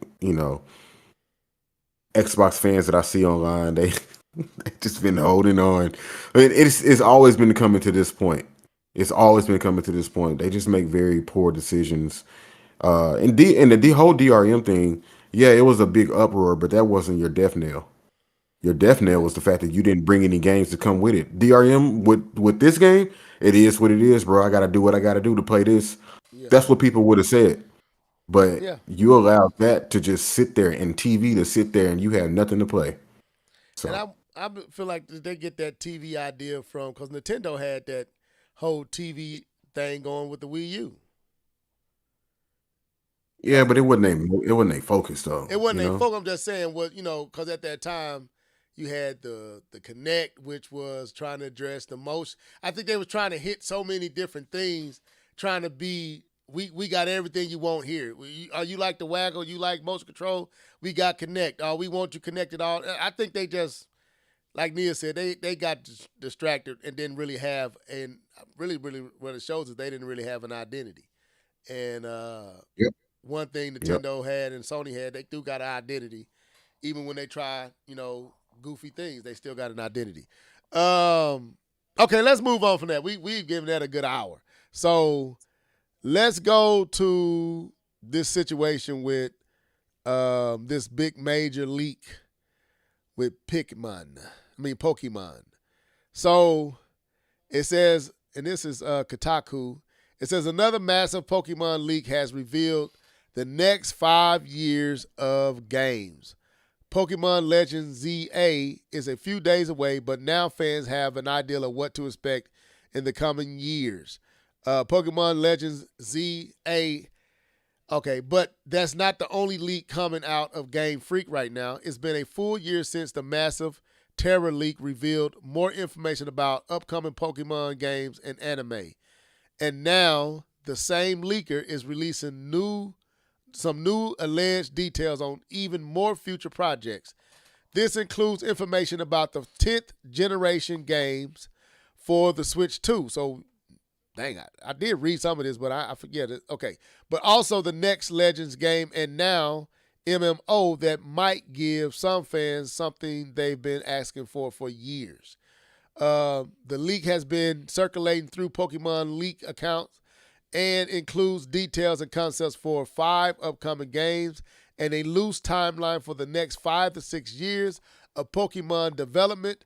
But keep in mind that even if these projects are at some stage of development, at Game Freak, pipeline shifts, ideas can be scaled back for their initial from their initial concept, and some of these games could be internally counseled and never formally announced.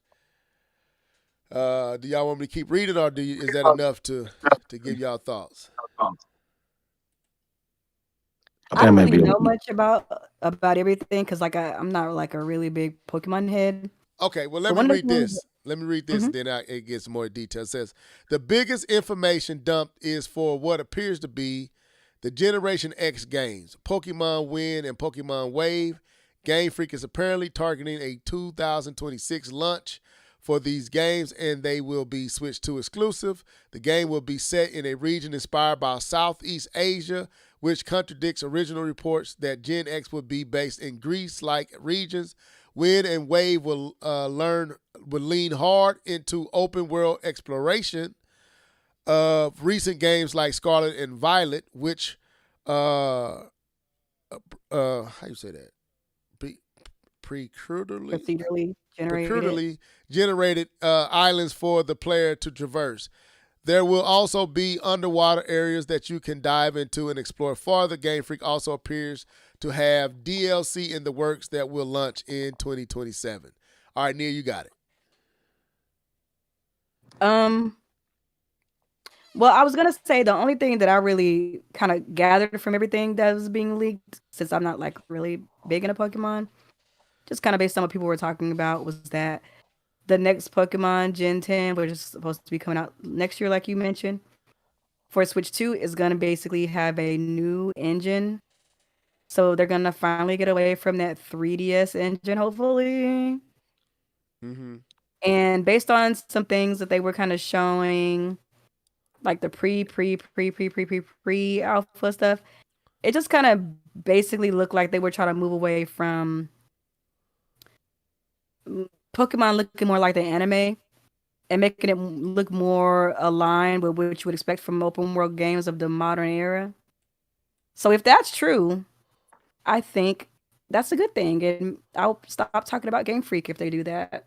That would be a good thing for the Pokemon fans. They deserve to move away from that 3DS engine, and I hope they get it. It is kind of weird that there's talking about the islands will be procedurally generated, though. That's kind of strange. But I don't know. We'll see. Because I mean, I play No Man's Sky, and a lot of that stuff most of it is procedurally generated. That's basically like Hades, right? Yeah. Okay. Yeah. Each time is different. Okay. Well, they got some concept. I don't know if this is actual game footage. Nia, okay, I got these two images up, and I've seen people talking about them. Matter of fact, Keith shared this from OJ Play. I think that's how you say his name. Is this footage here on the right supposed to be legit footage or this concept art? Are you asking me? Either whoever knows, was that footage supposed to be real, legit footage, or is that supposed to be concept? Concept art. I'm gonna be honest with you. I do not want to lie. There is a video out as well. I think I posted it in the chat. So I do not know. I know Nia was telling me. She was telling me about it, and I didn't think it was real because I was like, they're not gonna make Pokemon look kind of good. So I didn't want to believe it. So I feel like it's fake. I feel like it's fake because they're not really invested in Pokemon like that. So it got to be janky, and folks still gonna buy it. Where did you post it at? Did you post it at? I thought I posted it in the chat. Back, is it recent or how far back? It's the most recent thing. Okay, then I from got it right here. Steph. Yeah. Okay. There's a video. I think this is some alpha footage. All right. Yeah, I got it. So this is supposed to be some footage, alpha footage of the new game. Well, that really don't really show you nothing. It don't look bad. It look better than what we currently be seeing. I mean, it looks like water. Finally. But yeah, man. Any more thoughts on? I mean, I'm like Nia. I'm not into Pokemon. I rather watch the anime than actually play the game. But I feel like that's unfair because I've never really played any Pokemon games to understand the allure. So I feel like I don't really have a leg to stand on or a place to criticize or be excited because I've never really played a Pokemon game. I played Pokemon Snaps. And that's only because they had this little kiosk at Blockbuster when I worked there. And I tried it and I didn't get the appeal and it was too kiddie for me. So I put the camera down and walked away slow. You didn't play Stadium? Nope. I played the fighting game though. Is it Versus? Pokken Tournament? Pokken Tournament. Yeah, I played that. That was pretty cool, but I've never really played mainline Pokemon anything. K-Bomb, any thoughts on this? I'm just thinking from a software developer background, how would they have the files so that you see all the next versions of the game? It's not like you put that in a file and you just, hey, I can pull it up and see what's coming next. Not a file like the folders. So I'm just wondering how they access that. I'm just thinking from a very different place. I think they got totally hacked. Like a whole totally system got hacked. Like so many gigabytes, many terabytes. Is it right? Yeah, terabytes of information they got. Okay, they could have pieced it together then. Okay, yeah. That could have been information. It wasn't like it was a file structure that said, "Hey, here's the next game. Here's the next game." But you're saying they got complete. Okay. I understand. They have had this information for about a year, so I think they finally maybe combing through it and finding stuff, and then they start because it like this. This game was supposed to come out this year. Okay, but they pushed it to 2026 in favor of Legends. Oh, so this game is already done. Already done? I don't know. Being pushed doesn't mean it's done. I mean, she said it was supposed to come out this year. Yeah, that don't mean it's done. Yeah, I was working on it. They can move resources to get something else finished and put something back. That doesn't mean it's done though. I got you. I see what you're saying. All right. Any final thoughts, so we can move on to AI Cerny? I'm good. Okay. So, let's go to AI. So, my name is Mark. Wait a minute. Did we want to show? We never showed the comparisons of the Rogue Ally. Do we want to do that? We ain't got to do that tonight. We already beat up Sony, Microsoft enough. Let's leave them be. Let them breathe a little bit longer. I mean, this is the bit of life that with the good reviews they're getting, I mean, Well, this is they show side by side comparison to the Switch 2, and it's getting good reviews. People like it, and my thing about it, my thing is for those people who had the nerve to be upset at the $450 of the Switch 2. You had the audacity to turn your nose up at that price and looking what the competition is coming up with. Yeah. Power costs money. Brute force gaming. I'm a player. But That's exactly what the ROG Xbox Ally is doing. Yeah, we gonna end on the ROG Ally. We'll show the comparison.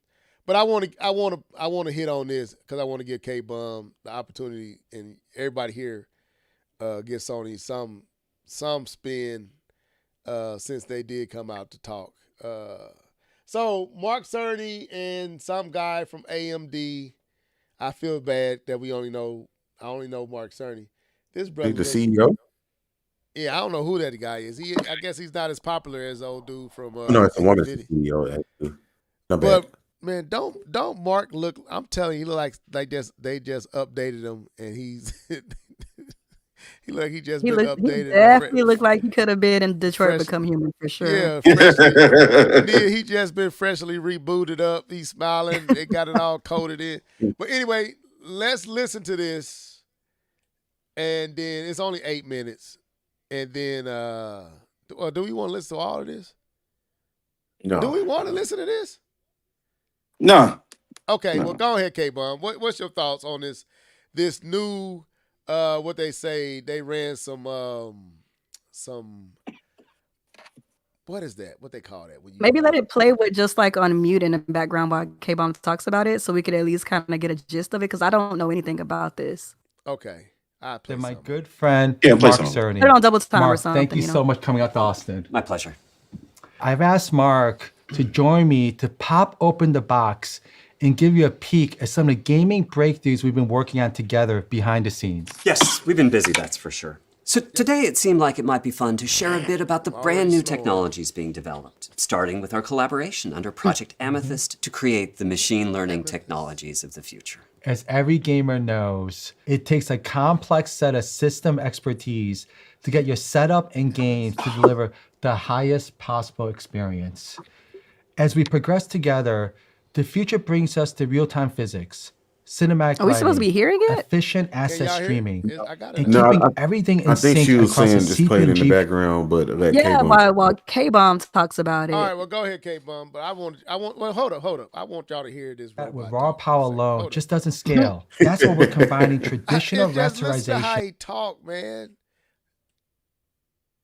Listen to this dude Gamer talk. knows It's scary. it together behind the I scenes. would hate Yes, to be in we've the been same busy, house that's with for him. sure. So today it seemed like it might be fun to share a bit about the brand new technologies being developed, starting with our collaboration under Project Amethyst to I'm Amethyst. He sound like the dude from Terminator.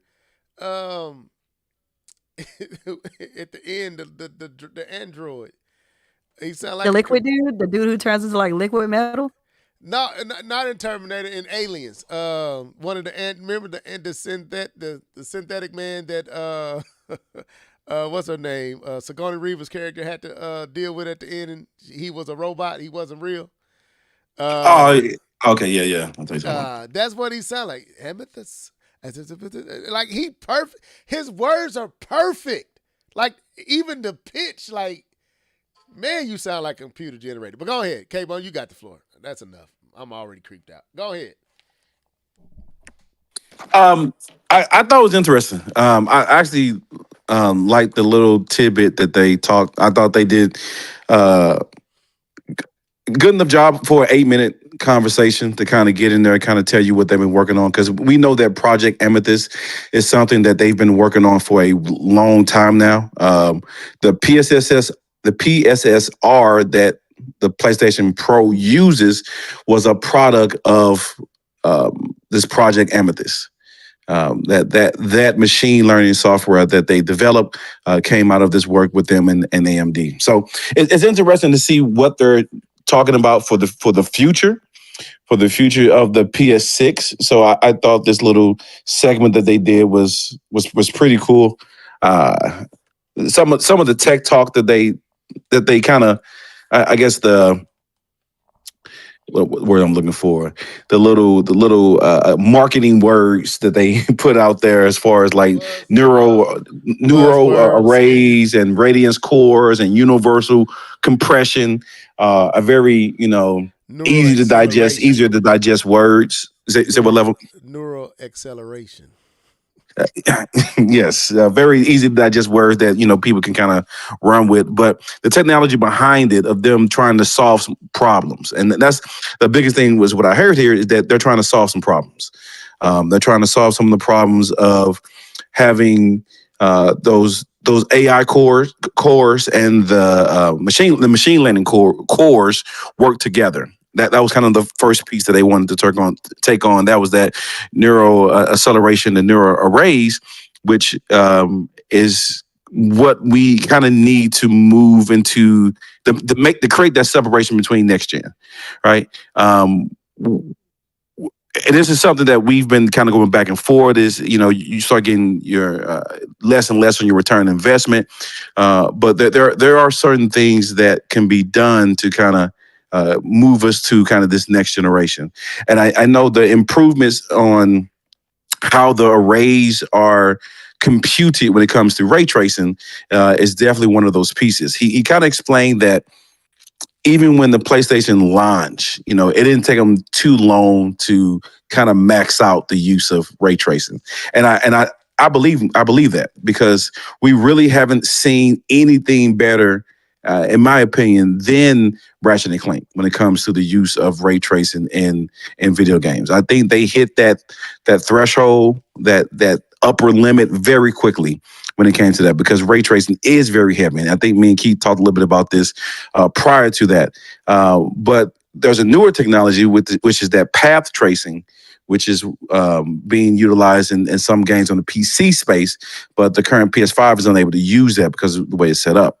And so the way he was explaining about even the radius cores, he was talking about being able to offload some of that ray tracing to free up the GPU to do other things. And so that is a way to create more headroom. I think one of the words he used as well, to create more headroom for the GPU and also that ray tracing, so that it's not as heavy as a computing unit on the GPU itself. And the lastly piece that I thought was interesting, I did like the conversation about the universal compression, which is talking about one of the big things, one of the things that they changed on the PS5, which is they created this ability to stream information faster.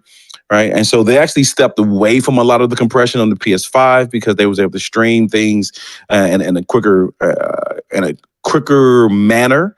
But with the universal compression, it kind of compresses everything kind of in the same form, right? Which allows you to have more data in particular places. And so I thought it was a good, interesting conversation. I don't think they went too deep. I thought they had enough detail to kind of just wet your whistle to kind of say, hey, this is what we're working on. And everything they're saying, they came out and said it's all, simulation right now. That they have no physical hardware that they're using to model this, that they're kind of simulating this on the computer on what to do and how to develop this. But I think it's cool to have like a little early insight into the process of the next gen system and what they're trying to shooting for. And this Project Amethyst, which is for them a big deal. Because, like I said, it produced the first machine learning. It's not the first, but the machine learning, because these other systems have these upscalers, which is kind of like this pseudo machine learning, but this dedicated machine learning that the PSSR kind of uses on their system. So I thought it was interesting. Thought it was a quick conversation. I liked it. I had no problems with that. I do think someone need to check on Mark Cerny. I think his batteries are low. Then they charge him back up before the next press conference. But other than that, yeah, it was a quick little. It was a surprising 8 minutes to come out of nowhere with this. But I still don't. I think this just tells you that PlayStation 6 isn't ready. It's not ready next year. I don't need to see it in 26. And honestly, you can push it past 27, in my opinion.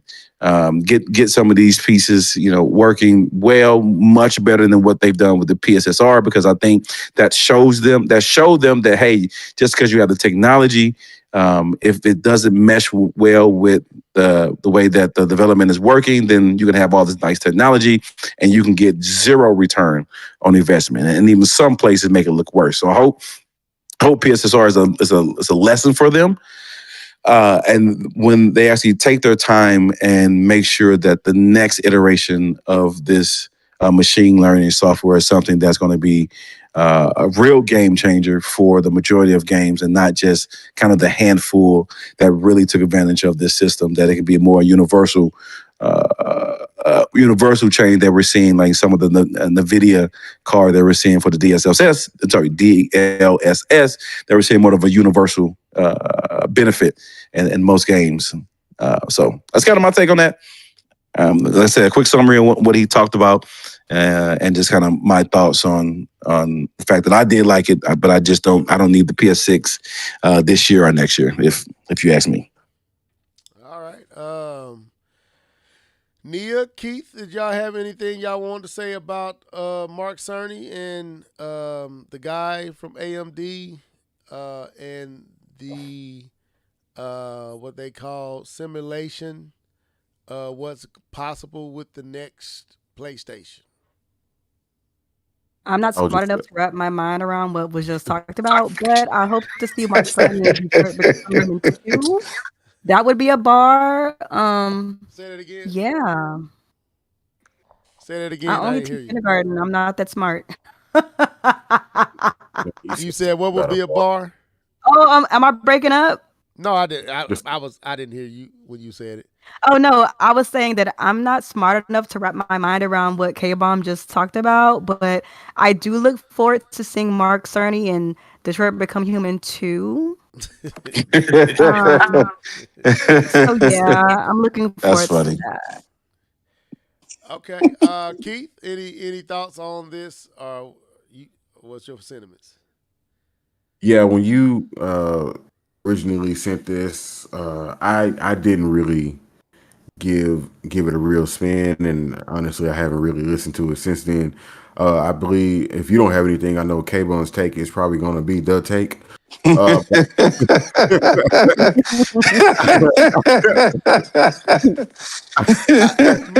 I said, That's I'll funny. say this. Let me say this. But whatever was just said, I hope that the developers can take advantage of it, because we've seen Mark before. We've seen them talk about what these systems can do, and the developers don't take full advantage of it unless it's a first-party developer. They don't take full advantage of these systems that's been provided for them, mainly because a lot of the third parties are dominant on those consoles. So, of course, they're going to try to do things the easiest, most efficient way. But, hey, whatever's clever, Trevor.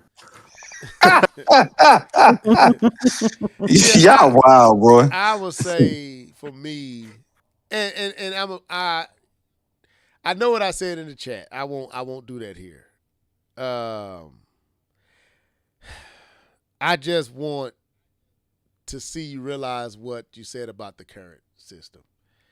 And K-Bum kind of touched on it, and I appreciate him kind of knocking all the pins down with his bowling ball, and I was like, well, he already knocking it down, so I don't really have to say anything. But it's like I'm looking at what's going on with PSSR and them figuring out, and you hear to talk about a simulation, clearly something that's far off. And I remember saying that in my video, that I just right now how things are going, and Mr. Orange Face is making it worse. So I think everything is being prolonged. This is a different type of pandemic. This is the global tariff pandemic, and it's taking out everybody's economy, and everybody's feeling it. But I just want like what Keith said and what K-Bum kind of alluded to, I want to see the full bill of goods that was sold on the current systems realized. It's sad that we've been 5 years in and it doesn't even feel like this generation honestly has started. It's because it's like it started and it took a break. It took a pandemic. Yeah, and then now it's starting to get like I feel like we're just now starting to really have a reason to be excited about the PlayStation 5. Outside of the original Ratchet and Clank, Spider-Man, and the far off Wolverine that we just literally seen a few weeks back. And then I wanted to get your thoughts on Wolverine. So for me, that's why I had the sentiments I had. I kind of lay it bare in the chat. I won't do that here for several reasons. But yeah, that's my sentiments. And Mark does scare me. I'm not gonna lie. If I got stuck in a room with Mark Cerny one-on-one, I will be freaking out. I would feel like this man is finna malfunction and he's finna go to what's that game with the bear from show that they got. You know what I'm talking about? They be playing it. Is almost based off Showbiz, but it's the Bears is crazy as a.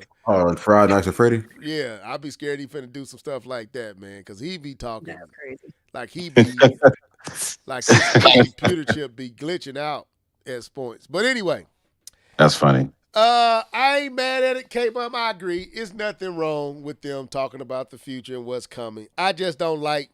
I see this playbook. And sometimes I'm not here for the playbook that Sony has sometimes. Because me, it feels like a distraction. But I won't go there tonight. Everything you said, I'm with Nia, is way above what I can fathom. To even try to talk about it. I didn't think it was that bad. I mean, I can talk about what I don't think any of us, even though I can name off the stuff he's saying, like, neural acceleration, but actually getting down into what that actually means, I have no idea. But I can say it. Neural acceleration, neural ray tracing. I can say all the stuff. What does it mean, Mark? I don't know. My computer is not advanced enough to compute all that. But anyway, so that's all I say about it. Let's, because we had 2 hours. Microsoft pretty much took up most, and I want to go upstairs to play some more games, so I don't want to be on here too long. Did we want to look at those comparisons? The Yeah, why Rogue not? Ally? Okay, so Let's do it. this was one, and I had it, Nia. I had yours, what you shared up. Let me go back over there. But yeah, man, they the Rogue Ally Xbox, the $1,000 mobile PC. Is it the most expensive? I don't think it is. It's not the most expensive, but it's one of the most expensive. There's one out there that's a little bit more expensive. Yeah, I thought so. There's some Steam decks that's about that price. Like the OLEDs with the high terabytes are very expensive for the Steam decks. That Lenovo device that everybody's been talking about. is Lenovo, that's it. Yeah, okay. That one's also pretty expensive too. So they showed, and I'm trying to get to the video because Keith put this up, and Nia got it right here, so I just put it up from here. So shouts out to how you say that? El Alistis? How you say that, Nia? You be saying it so right. I can't say it like you said. El Analista de Bits.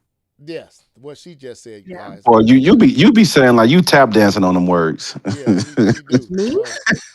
Yeah, you When I put that I out got there cussed pretty well. out. I do live in Hispaniola, so I live in Texas. So, You be salsa in them words, boy. But so here I got cussed out or something. is Exactly.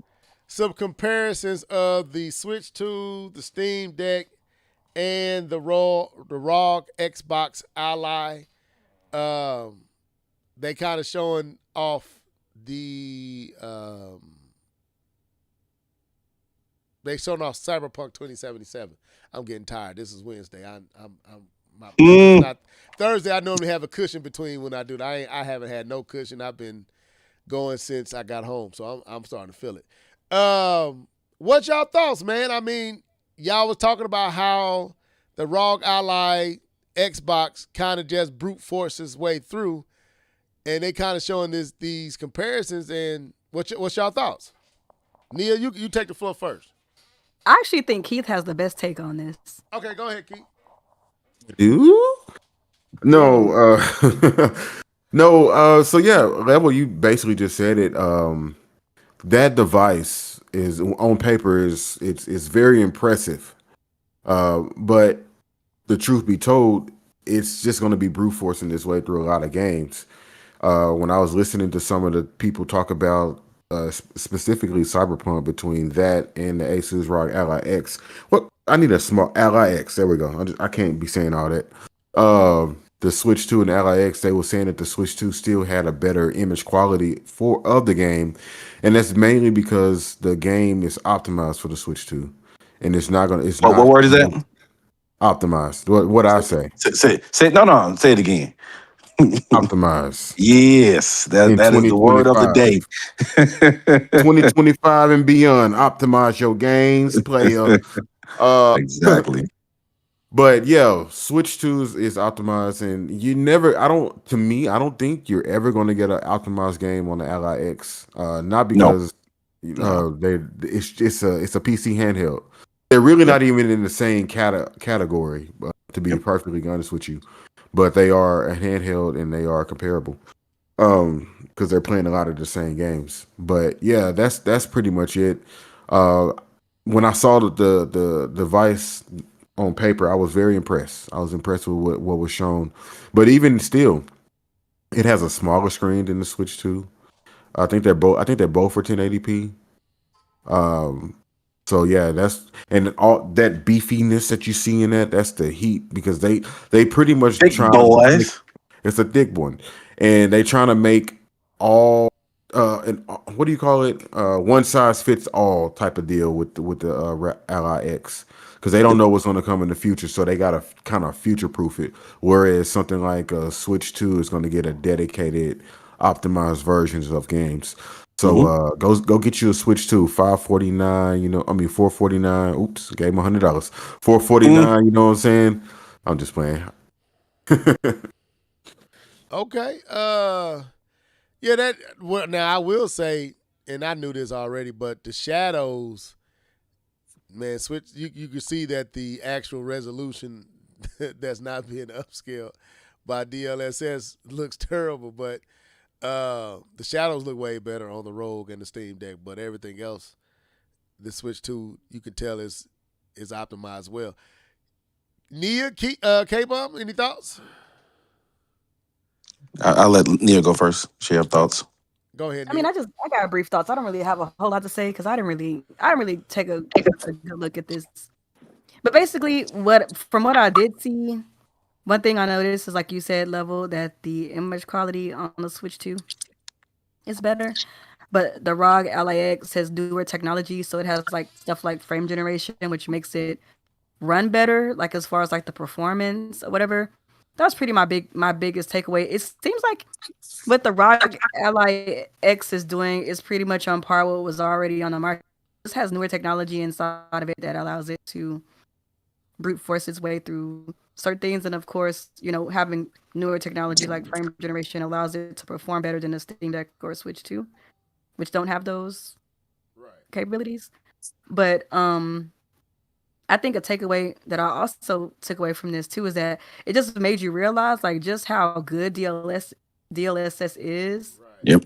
Considering that the Ally X uses FSR as well as the Steam Deck, so it's just interesting to see, because I don't look that deeply into this stuff, but it's just interesting to see how big of a difference DLSS makes even on a device that is weaker spec than another, just because it has a better quality of AI upscaling, basically. I don't know. Yeah, I would say, and K-Bo, you could take over. It really makes you, for me, knowing what the ROG Xbox Ally can do, the power is pushing, and then looking at the price, to me it makes me appreciate the Switch 2 even that much that much more. That with all that horsepower, all that going on under that hood, you still coming out on top because of, like you said, the Switch is a dedicated system that's going to have games particularly tailored to it. That's going to be bespoke games. God, I'm so Keep sick it- of that word. I am too. That's the only reason I'm using. They're bespoke games for custom games are optimized games, and looking at it is like, man, this really to me is gonna help people make the decision. Like, man, the Switch 2 is not really that bad when you see how it's compared to systems that's from a raw power standpoint more capable and costs way more still because of how it's designed, and then the fact that it is catered to specifically. That bodes well. But go ahead, K-Bun. No, you actually took the statement I was going to say. I was going to say that very statement about the optimizing and how it made me feel about the Switch 2. And to me, this justifies my purchase of the Switch 2. And I kind of talked about this several times previously, that it was the understanding of optimization and how the game was going to work that made me say, Switch 2 is definitely my choice. It's my jam. Per se, when it comes to this, and so yeah, my decision is justified. $1,000 for this, when I can get very similar performance, and even some instance, better, especially when it comes to optimization.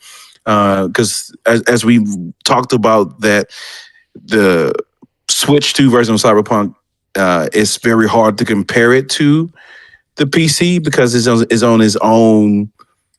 The settings don't exist in the PC world, right, to replicate this, and that's what I want out of my games. I would rather for the developer to take the time to optimize it instead of having me trying to figure out how to make it work, how to turn this up or turn this down. I would rather for the person that made the game, who knows it best, to make the choice on the optimization. And so when it's in my hand, all I have to do is turn it on and play it. That's the whole reason of going consoles over PCs, and justifies my full purchase of the Switch 2. Man, this is making me want to go. I got to go back. I got to jump back into Cyberpunk. Because I still got to play Phantom Menace. I was playing through the first story. I never Phantom Liberty. Phantom Liberty. I never played Phantom Liberty, so I'm gonna have to go try that out because you don't even have to finish the first one to play it. I wanted to. Go ahead. I wanted to say this. The only other device that I saw that tops in price the Ally X is something called the MSI, which is a company that makes like PC part components and stuff like that. So it's called the MSI Copilot Plus PC. It's called the Claw 8 AI Plus A2 VM Polar Tempest Edition Copilot Plus PC 3242. No, Jesus. I added all the other stuff. Okay. But it has 32 gigabyte of RAM. Nope. Yes, 32 gigabytes of RAM. It's using an Intel Arc, so it's using an Intel Arc GPU, which is interesting. The display is a little bit above 1080p. I think it's 1200p. Looks like. And it's using it's fully Intel. It's using an Intel processor and GPU. So I don't know, but yeah, that's the only. It's like a 1024 is the price that I saw. Okay, man. So you did put this post up where I guess this dude named James, I don't know, James Act, I don't know who he is, but he was saying that he said he can't recommend. I can't possibly, in good conscience, all these games are going to be pushing that system far too hard. Starfield, right? You have to run at super low resolution. You have to run at 720p and then sub resolutions of that to even get it running.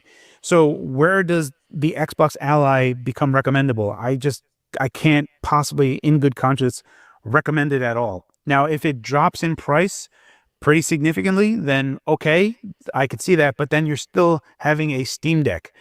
At that point, why not just get a Steam Deck?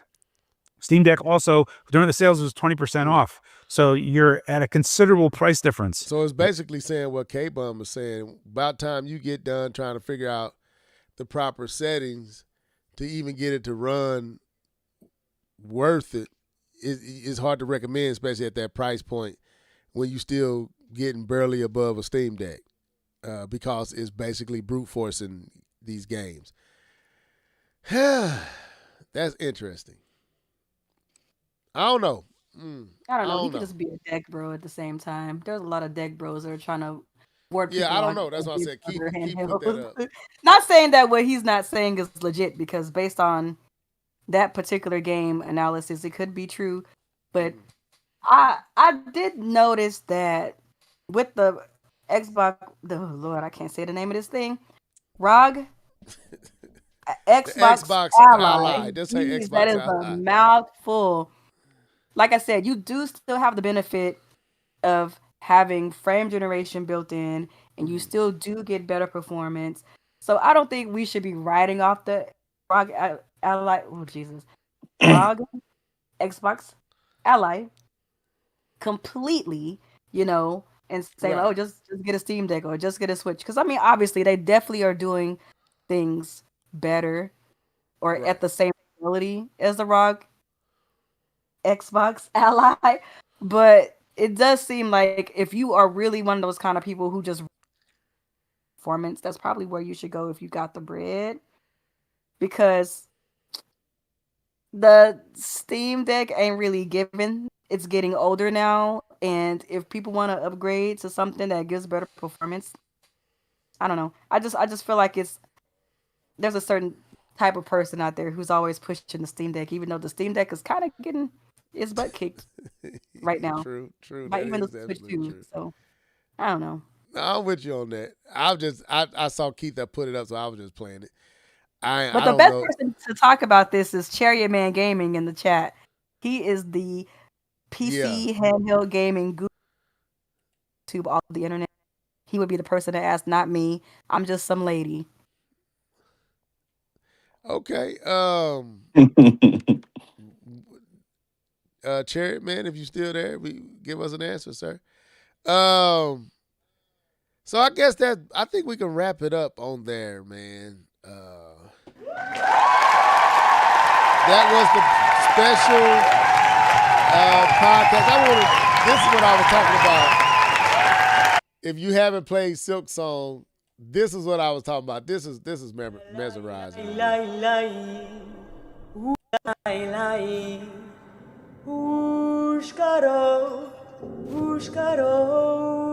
That brother singing. That brother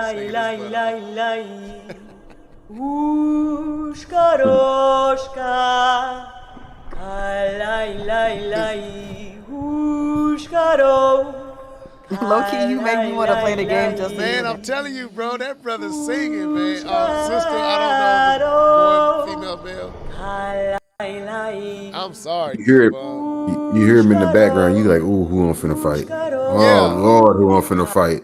that brother sounds so dope. I might have to go back and play some more Silk Song tonight.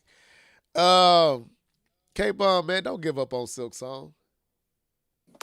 Don't give up, man. It's past tense, sir. It's been given. It's been All up. right.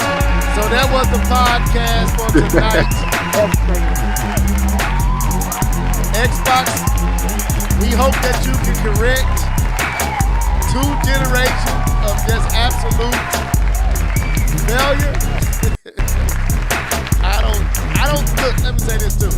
I take no joy in, I don't want to see Microsoft fail. I'm just going to be honest with you. I don't want to see none of the big 3 fail. I would love for Dreamcast, from Sega to still be here, to be honest with you. But I hope they can figure it out. But it just doesn't seem like they're going to be able to repair from this one. Because it's the second generation in a row. And I think once third party and storage start to go away, and you had 2 generations of this, it's hard. I don't know how they gonna redeem themselves. But with that being said, man, I appreciate all y'all tuning in tonight. I'm gonna let these dudes sign out. And ladies, sign out. Starting with our guest for tonight. Nia, go ahead. Once again, it's always a pleasure to be on the podcast. Thank you so much for inviting me. And yeah, make sure you guys like if you haven't liked the podcast and comment down in the comment section because we very if you're watching it on the podcast. And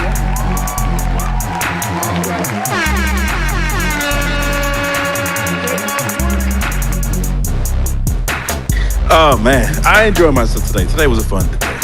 It's always a fun day when we are blessed by Sister Nia in the house. I do appreciate that. Give us that feminine touch that we need because we some hard-headed fools, and so I appreciate it. She calms the atmosphere and level acts right, and I'm not getting told to shut up, and things are pretty good, and I enjoy myself. So I enjoyed the podcast today. Look forward to next Thursday. It'll be fun. I can give you a hush up anytime you need one. Anyway, Miss Valley Girl was here tonight. So we can see y'all play Madden together. That's what you need to do. This is all fluff this man giving you. I don't believe any of that. All you gotta do is game Friday, game in. Friday, can't run, we can make it happen. You know, if EA decided to let us go live, crossplay. Right now. Go ahead, Mr. Norris. The floor is yours, sir. Nia, as always, thank you for joining us tonight. Always, like Caitlin said, the presence, the essence, all of the sense. This dude. But yeah, man, it was a good show tonight. Xbox, I don't care what you're gonna do. It's just leave me alone. Just stop talking for a minute and matter of fact, disappear for a little bit and come back, see what happens. But anyways, man, I can't wait to see what's gonna happen tomorrow and the weeks, and we'll be back next Thursday. And yeah. Jared, man, so those new handheld PCs are interesting, but I'm good off buying it. My Legion Go and Switch 2 is all I need, and my PC. There you go. But yeah, man, thank all you guys for tuning in, jumping in on a Wednesday. So don't be short up here tomorrow. We won't be here. Just letting y'all know, don't expect no tip tomorrow. Nia, always a pleasure to be on with the Valley Girl. You know what I'm saying? You throw that Valley Girl out there. Of course, K-Bum Keith, we can argue in the comment section as we always do. Hey, y'all, tell them to stop trying to battle 2 fights at the same time. Going back with Keith and then K-Bum want to start arguing. I'm like, I'm fighting 2 fights. Ain't nobody's trying to argue with you. Man, dude. But anyway, y'all don't even know the wars that be taking place in the chat room. Lord have mercy. Battle this stuff, y'all. Don't leave that. He battling himself. That's taking place in his head. The war that's taking place in his head. You've been disagreeing this whole time, sir. You just want to argue. Anyway,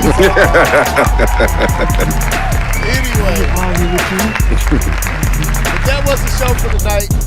Y'all be blessed, stay safe. We'll see y'all next week. Keep the big green in your prayers, man. No, y'all don't. They'll figure it out. We ain't gotta pray for them. I don't think that's necessary. Pray for Phil though. Pray for Phil and Sarah. Sarah always said herself, Phil do need to eat and let the stress go. I think they about to just move on away from Xbox brand. I don't know what they're gonna do with Phil. Nintendo hired. Anyway, do we want Phil with Nintendo, King? Nope. Oh man, we don't want it. Alright, Sony, y'all can use it. Maybe you can bring back Google Stadia. They're doing in this podcast. In the podcast, All right, sir. y'all. Peace.